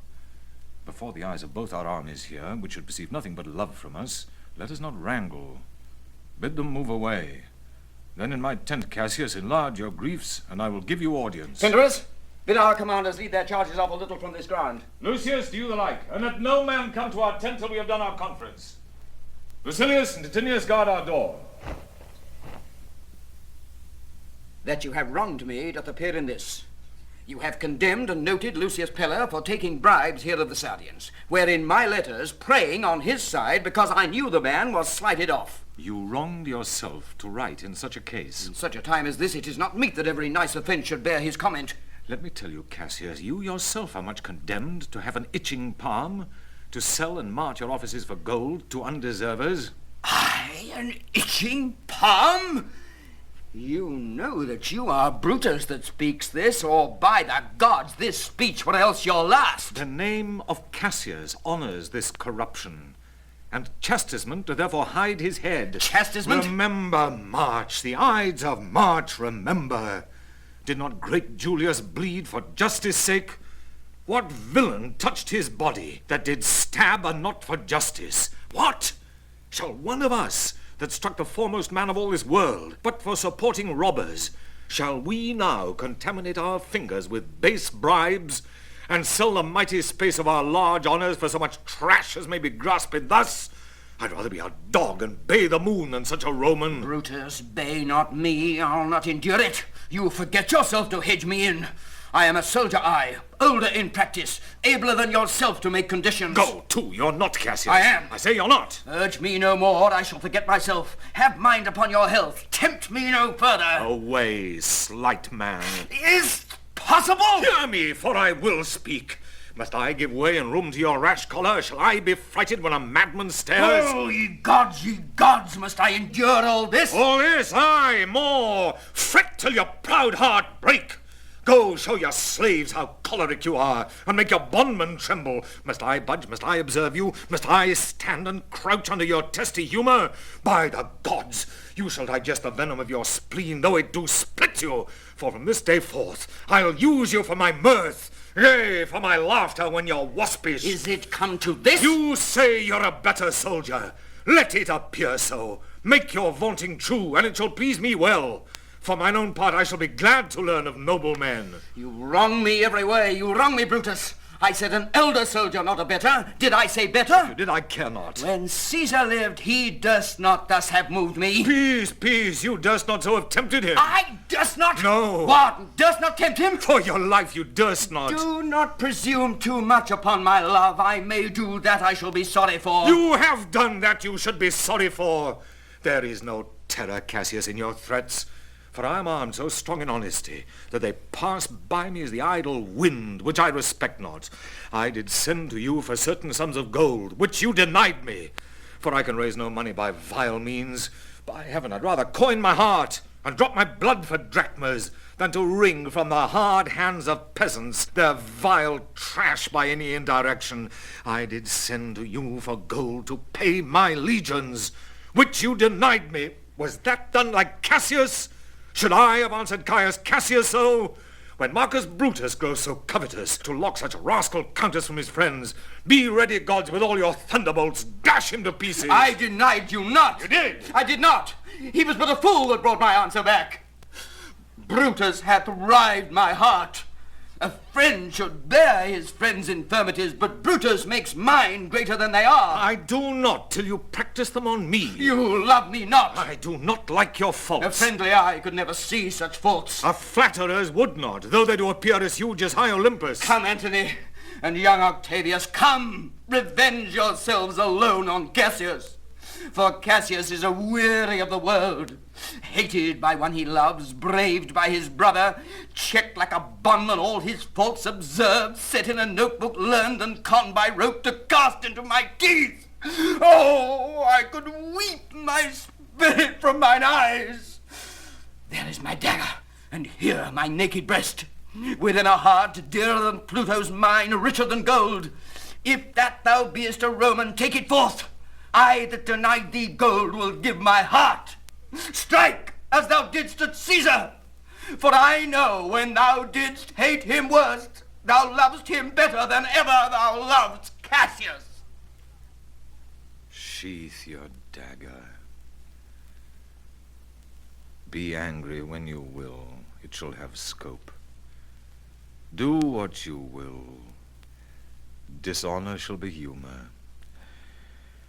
Oh, Cassius, you are yoked with a lamb that carries anger as the flint bears fire, who much enforced shows a hasty spark, and straight is cold again. Hath Cassius lived to be but mirth and laughter to his Brutus, when grief and blood ill-tempered vexeth him? When I spoke that, I was ill-tempered too. Do you confess so much? Give me your hand. And my heart too. Oh, Brutus. What's the matter?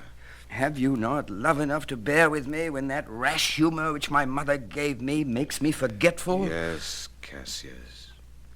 And from henceforth, when you're over-earnest with your Brutus, he'll think your mother chides and leave you so. Let me go in to see the generals. There is some grudge between them. 'Tis not meet they be alone. You shall not come to them. Nothing but death shall stay me. How now? What's the matter? For shame, you generals. What do you mean? Love and be friends, as two such men should be, for I have seen more years, I'm sure, than ye. How vilely does this cynic ride? Get your hands, sirrah. Saucy fellow, hence. Bear with him, Brutus, 'tis his fashion. I'll know his humor when he knows his time. What should the wars do with these jigging fools? Companion, hence. Away, away, begone. Lucilius and Titinius, bid the commanders prepare to lodge their companies tonight. And come yourselves, and bring Messala with you immediately to us. Lucius, a bowl of wine. I did not think you could have been so angry. Oh, Cassius, I'm sick of many griefs. Of your philosophy you make no use if you give place to accidental evils. No man bears sorrow better. Portia is dead. Portia? She's dead. How escaped I killing when I crossed you so? Oh, my insupportable and touching loss. Upon what sickness? Impatient of my absence, and grief that young Octavius with Mark Antony have made themselves so strong. For with her death that tidings came. With this she fell distract, and her attendants absent swallowed fire. And died so? Even so. Oh, ye immortal gods. Speak no more of her. Give me a bowl of wine. In this I bury all unkindness, Cassius. My heart is thirsty for that noble pledge. Fill, Lucius, till the wine o'erswell the cup. I cannot drink too much of Brutus' love. Come in, Titinius. Welcome, good Messala.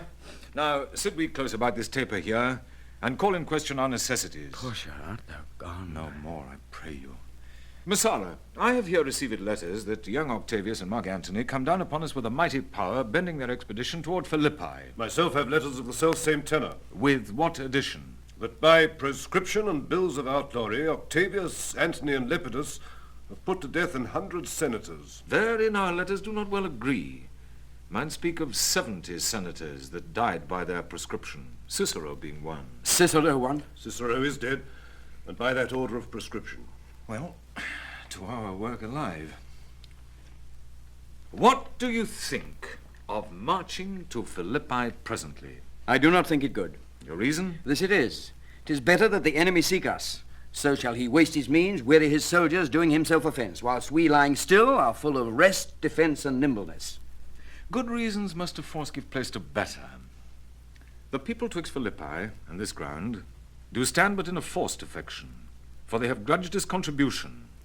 The enemy, marching along by them shall make a fuller number up, come on refreshed, new added, and encouraged. From which advantage shall we cut him off, if at Philippi we do face him there, these people at our back? Hear me, good brother. Under your pardon, you must note beside that we have tried the utmost of our friends. Our legions are brimful, our cause is ripe. The enemy increaseth every day, we at the height are ready to decline. There is a tide in the affairs of men which, taken at the flood, leads on to fortune. Omitted, all the voyage of their life is bound in shallows and in miseries. On such a full sea are we now afloat, and we must take the current when it serves, or lose our ventures. Then, with your will, go on. We'll along ourselves, and meet them at Philippi. The deep of night has crept upon our talk, and nature must obey necessity, which we will niggard with a little rest. There is no more to say. No more, good night. Early tomorrow we will rise and hence. Lucius, my gown, farewell, good Messala. Good night, Titinius. Noble Cassius, good night, and good repose. Oh, my dear brother, this was an ill beginning of the night. Never comes such division between our souls. Let it not, Brutus. Everything is well. Good night, my lord. Good night, good brother. Good night, Lord Brutus. Farewell, everyone. Give me the gown. Where is thy instrument? Here in the tent. What? Thou speakst drowsily. Poor knave, I blame thee not, thou art o'erwatched. Call Claudius and some other of my men. I'll have them sleep on cushions in my tent. Varro and Claudius. Calls, my lord? I pray you, sirs, lie in my tent and sleep. It may be I shall raise you by and by on business to my brother Cassius. So please you, we will stand and watch your pleasure. I will not have it so. Lie down, good sirs. It may be I shall otherwise bethink me. Look, Lucius, here's the book I sought for so. I put it in the pocket of my gown. I was sure your lordship did not give it me. Bear with me, good boy. I'm much forgetful. Canst thou hold up thy heavy eyes a while, and touch thy instrument a strain or two? Aye, my lord, and please you. It does, my boy. I trouble thee too much, but thou art willing. It is my duty, sir. I should not urge thy duty past thy might. I know young bloods look for a time of rest. I have slept, my lord, already. It was well done, and thou shalt sleep again. I will not hold thee long. If I do live, I will be good to thee.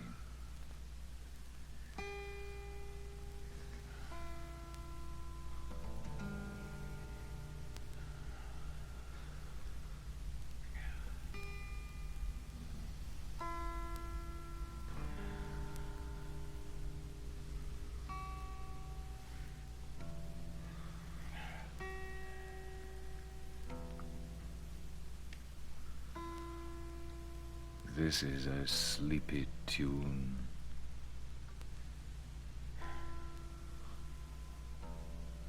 O murderous slumber, layest thou thy leaden mace upon my boy that plays thee music? Gentle knave, good night. I will not do thee so much wrong to wake thee.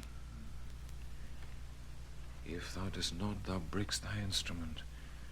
I'll take it from thee. And good boy, good night. Let me see. Is not the leaf turned down where I left reading? Here it is, I think.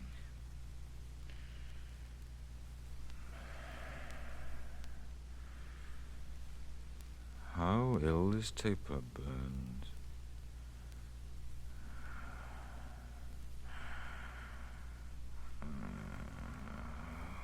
Who comes here? I think it is the weakness of mine eyes that shapes this monstrous apparition. Oh, it comes upon me. Art thou anything?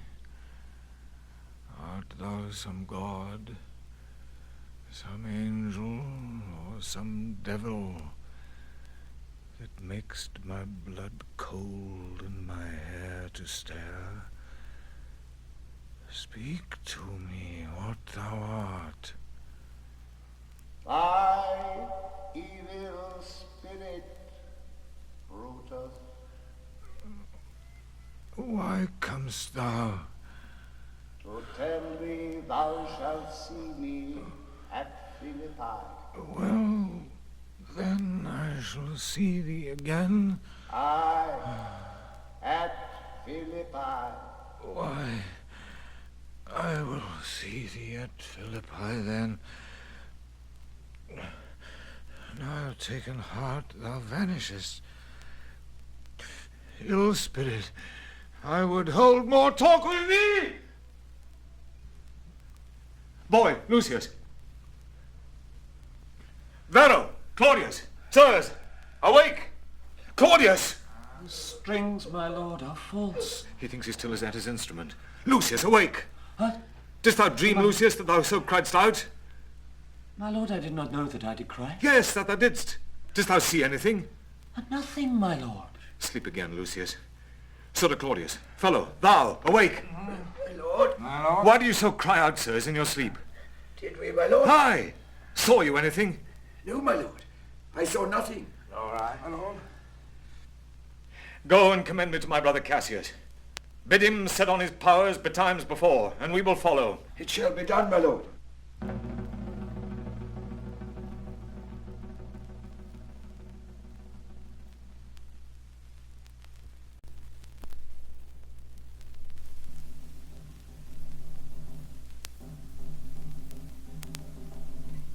Now, Antony, our hopes are answered.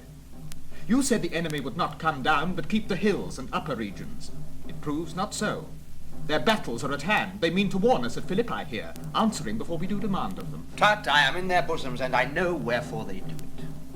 They could be content to visit other places and come down with fearful bravery, thinking by this race to fasten in our thoughts that they have courage.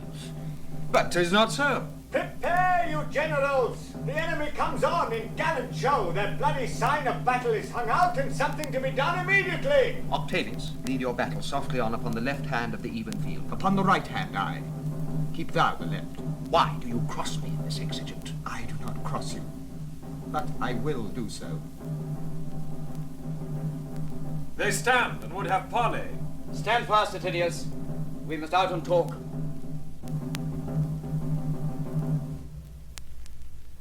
Mark Antony, shall we give sign of battle? No, Caesar. We will answer on their charge. Make forth. The generals would have some words. Stir not until the signal. Words before blows. Is it so, countrymen? Not that we love words better, as you do. Good words are better than bad strokes, Octavius. In your bad strokes, Brutus, you give good words. Witness the hole you made in Caesar's heart, crying, "Long live, hail Caesar!" Antony, the posture of your blows are yet unknown, but for your words they rob the highbler bees and leave them honeyless, not stingless, too. Oh, yes, and soundless, too. For you have stolen their buzzing, Antony, and very wisely threat before you sting. Villains, you did not so when your vile daggers hacked one another in the sides of Caesar. You showed your teeth like apes, and fawned like hounds, and bowed like bondmen kissing Caesar's feet, whilst damned Casca like a cur behind struck Caesar on the neck. Oh, you flatterers! Flatterers? Now, Brutus, thank yourself. This tongue had not offended so today if Cassius might have ruled. Come, the cause. If arguing make us sweat, the proof of it will turn to redder drops. Look, I draw a sword against conspirators. When think you that the sword goes up again? Never, till Caesar's 33 wounds be well avenged, or till another Caesar have added slaughter to the sword of traitors. Caesar, thou canst not die by traitors' hands unless thou bringst them with thee. So I hope. I was not born to die on Brutus' sword. Oh, if thou wert the noblest of thy strain, young man, thou couldst not die more honourable. A peevish schoolboy, worthless of such honour, joined with a masker and a reveller. Hold Cassius still. Come, Antony, away. Defiance, traitors, hurl we in your teeth. If you dare fight today, come to the field. If not, when you have stomachs. Why now blow wind, swell, billow, and swim back? The storm is up, and all is on the hazard. Oh, Lucilius, hark, a word with you. My lord. Messala? What's it, my general? Messala, this is my birthday. As this very day was Cassius born. Give me thy hand, Messala. Be thou my witness that against my will, as Pompey was, am I compelled to set upon one battle all our liberties. You know that I held Epicurus strong in his opinion. Now I change my mind, and partly credit things that do presage. Coming from Sardis, on our former ensign 2 mighty eagles fell, and there they perched, gorging and feeding from our soldiers' hands, who to Philippi here consorted us. This morning are they fled away and gone, and in their steads do ravens, crows, and kites fly o'er our heads, and downward look on us as we were sickly prey. Their shadows seem a canopy most fatal, under which our army lies, ready to give up the ghost. Believe not so. But believe it partly, for I am fresh of spirit, and resolved to meet all perils very constantly. Even so, Lucilius. Now, most noble Brutus, the gods today stand friendly, that we may, lovers in peace, lead on our days to age. But since the affairs of men rest still uncertain, let's reason with the worst that may befall. If we do lose this battle, then is this the very last time we shall speak together. What are you then determined to do? Even by the rule of that philosophy, by which I did blame Cato for the death which he did give himself, I know not how, but I do find it cowardly and vile, for fear of what might fall, so to prevent the time of life, arming myself with patience, to stay the providence of some high powers that govern us below. Then if we lose this battle, you are contented to be led in triumph through the streets of Rome? No, Cassius, no. Think not thou, noble Roman, that ever Brutus will go bound to Rome. He bears too great a mind. But this same day must end that work the Ides of March begun. And whether we shall meet again, I know not. Therefore our everlasting farewell take. Forever and forever farewell, Cassius. If we do meet again, why, we shall smile. If not, why then this parting was well made. Forever and forever farewell, Brutus. If we do meet again, we'll smile indeed. If not, 'tis true, this parting was well made. Why then lead on. Oh, that a man might know the end of this day's business ere it come. But it sufficeth that the day will end, then the end is known. Come ho, away!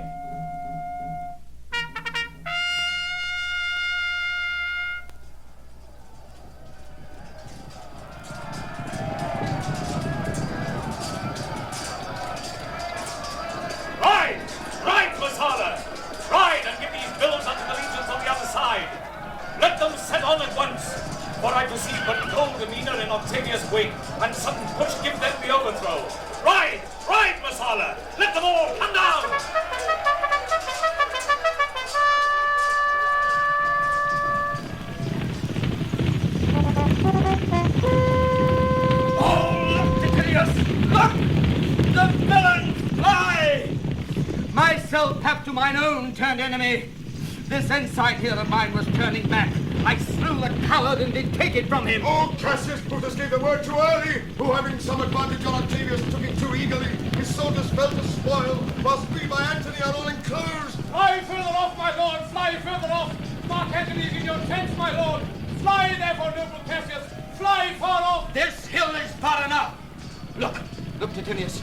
Are those my tents where I perceive the fire? They are, my lord. Titinius, if thou lovest me, mount thou my horse and hide thy spurs in him till he have brought thee up to yonder troops and here again, that I may rest assured whether yon troops are friend or enemy. I will be here again, even with a thought. Go, Pindarus, get higher on that hill. My sight was ever thick. Regard Titinius, and tell me what thou knowest about the field. This day I breathed first. Time is come round, and where I did begin, there shall I end. My life is run his compass. Sir, what news? Oh, my lord! What news? Titinius is enclosed round about with horsemen that make to him on the spur, yet he spurs on. Now they're almost on him. Now, Titinius! Now some light! Oh, he lights too! He's ta'en! And hark, they shout for joy! Come down! Behold no more! Oh, coward that I am to live so long to see my best friend ta'en before my face! Come hither, Sir. In Parthia did I take thee prisoner, and then I swore thee, saving of thy life, that whatsoever I did bid thee do, thou shouldst attempt it. Come now, keep thine oath. Now be a freeman, and with this good sword that ran through Caesar's bowels, search this bosom. Stand not to answer. Here, take thou the hilts, and when my face is covered, as 'tis now, guide thou the sword. Caesar!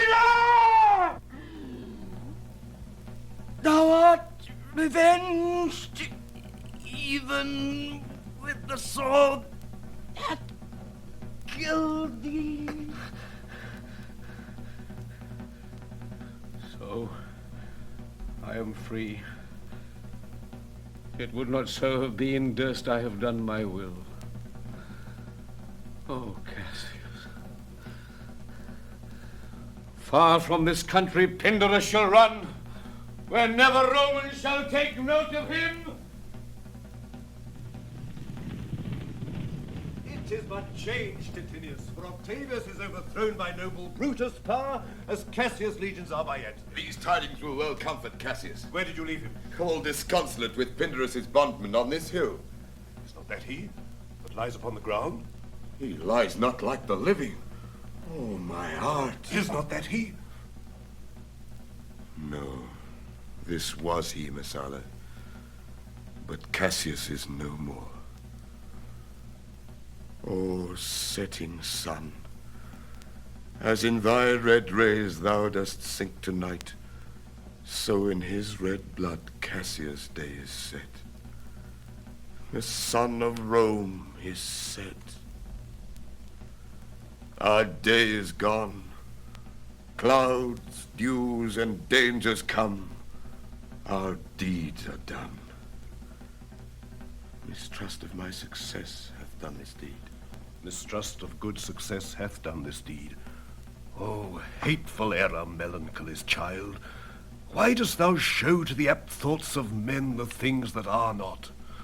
O error, soon conceived, thou never comest unto a happy birth, but kill'st the mother that engendered thee. What, Pindarus? Where art thou, Pindarus? Seek him, Titinius, whilst I go to meet the noble Brutus, thrusting this report into his ears. I may say thrusting it, for piercing steel and darts in venom shall be as welcome to the ears of Brutus as tidings of this sight. Hie you, Messala, and I will seek for Pindarus the while. Why didst thou send me forth, brave Cassius? Did I not meet thy friends? And did not they put on my brows this wreath of victory and bid me give it thee? Didst thou not hear their shouts? Alas, thou hast misconstrued everything. But hold thee. Take this garland on thy brow. Thy Brutus bid me give it thee, and I will do his bidding.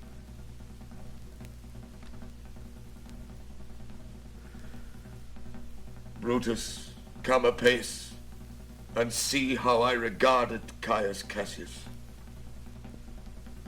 By your leave, gods. This is a Roman's part. Come, Cassius' sword, and find Titinius' heart.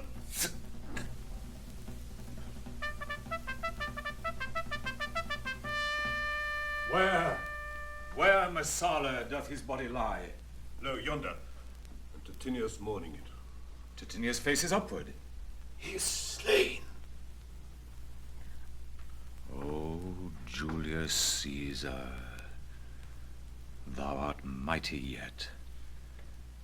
Thy spirit walks abroad and turns our swords in our own proper entrails. Brave Titinius, look where they have not crowned dead Cassius. Are yet 2 Romans living such as these? The last of all the Romans, fare thee well. It is impossible that ever Rome should breed thy fellow. Friends, I owe more tears to this dead man than you shall see me pay. I shall find time, Cassius. I shall find time. Come, therefore, and to Tharsus send his body. His funeral shall not be in our camp, lest it discomfort us. Lucilius, come, and come, young Cato, let us to the field. Flavio and Flavius, set our battles on. 'Tis 3 o'clock, and Romans, yet ere night, we shall try fortune in a second fight.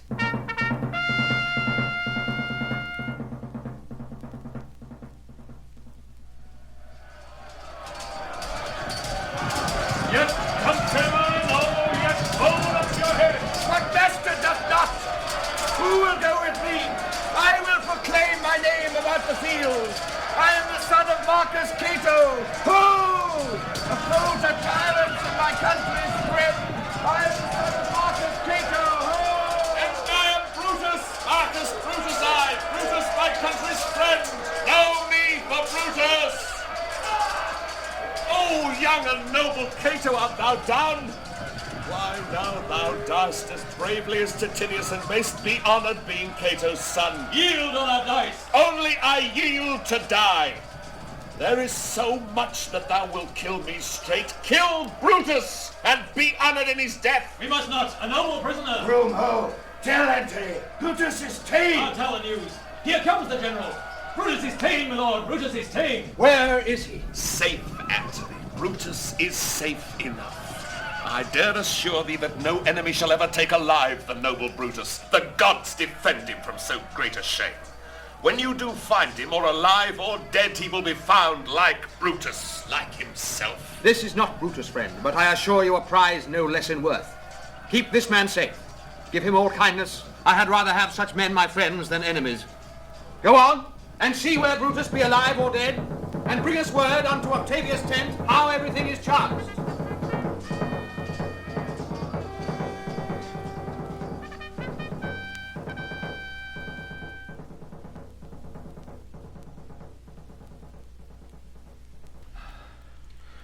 Come, poor remains of friends.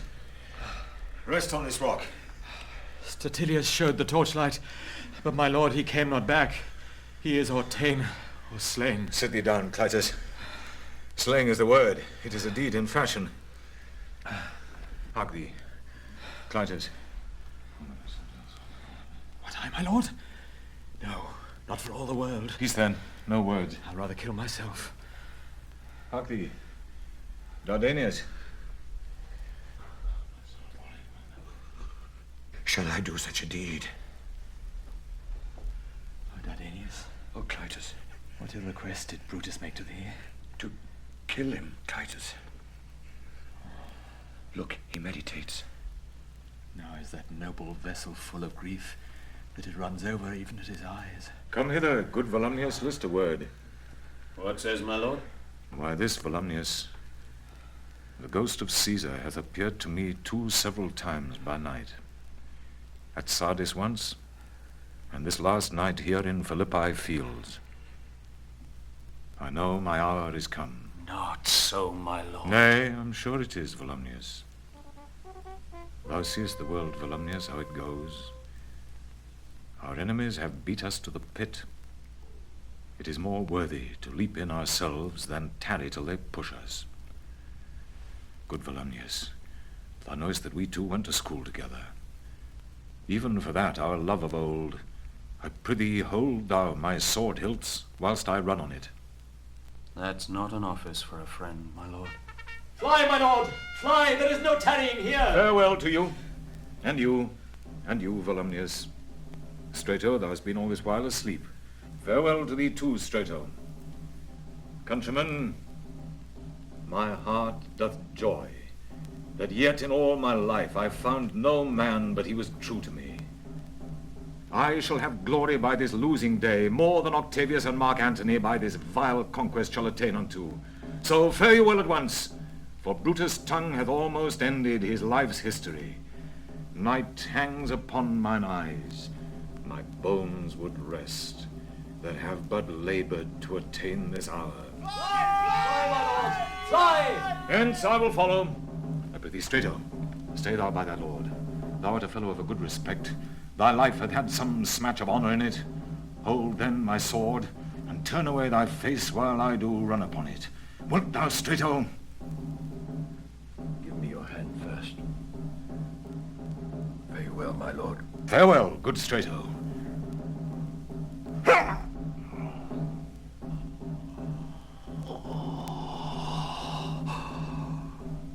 Caesar, now be still. I killed not thee with half so good a will.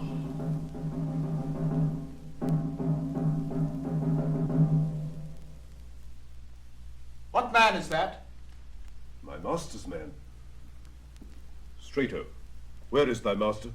Free from the bondage you are in, Messala. The conquerors can but make a fire of him. For Brutus only overcame himself, and no man else hath honour by his death. So Brutus should be found. I thank thee, Brutus, that thou hast proved Lucilius' saying true. All that serve Brutus, I will entertain them. Fellow, wilt thou bestow thy time with me? Aye, if Messala would prefer me to you. Do so, good Messala. How died my master, Strato? I held the sword, and he did run on it.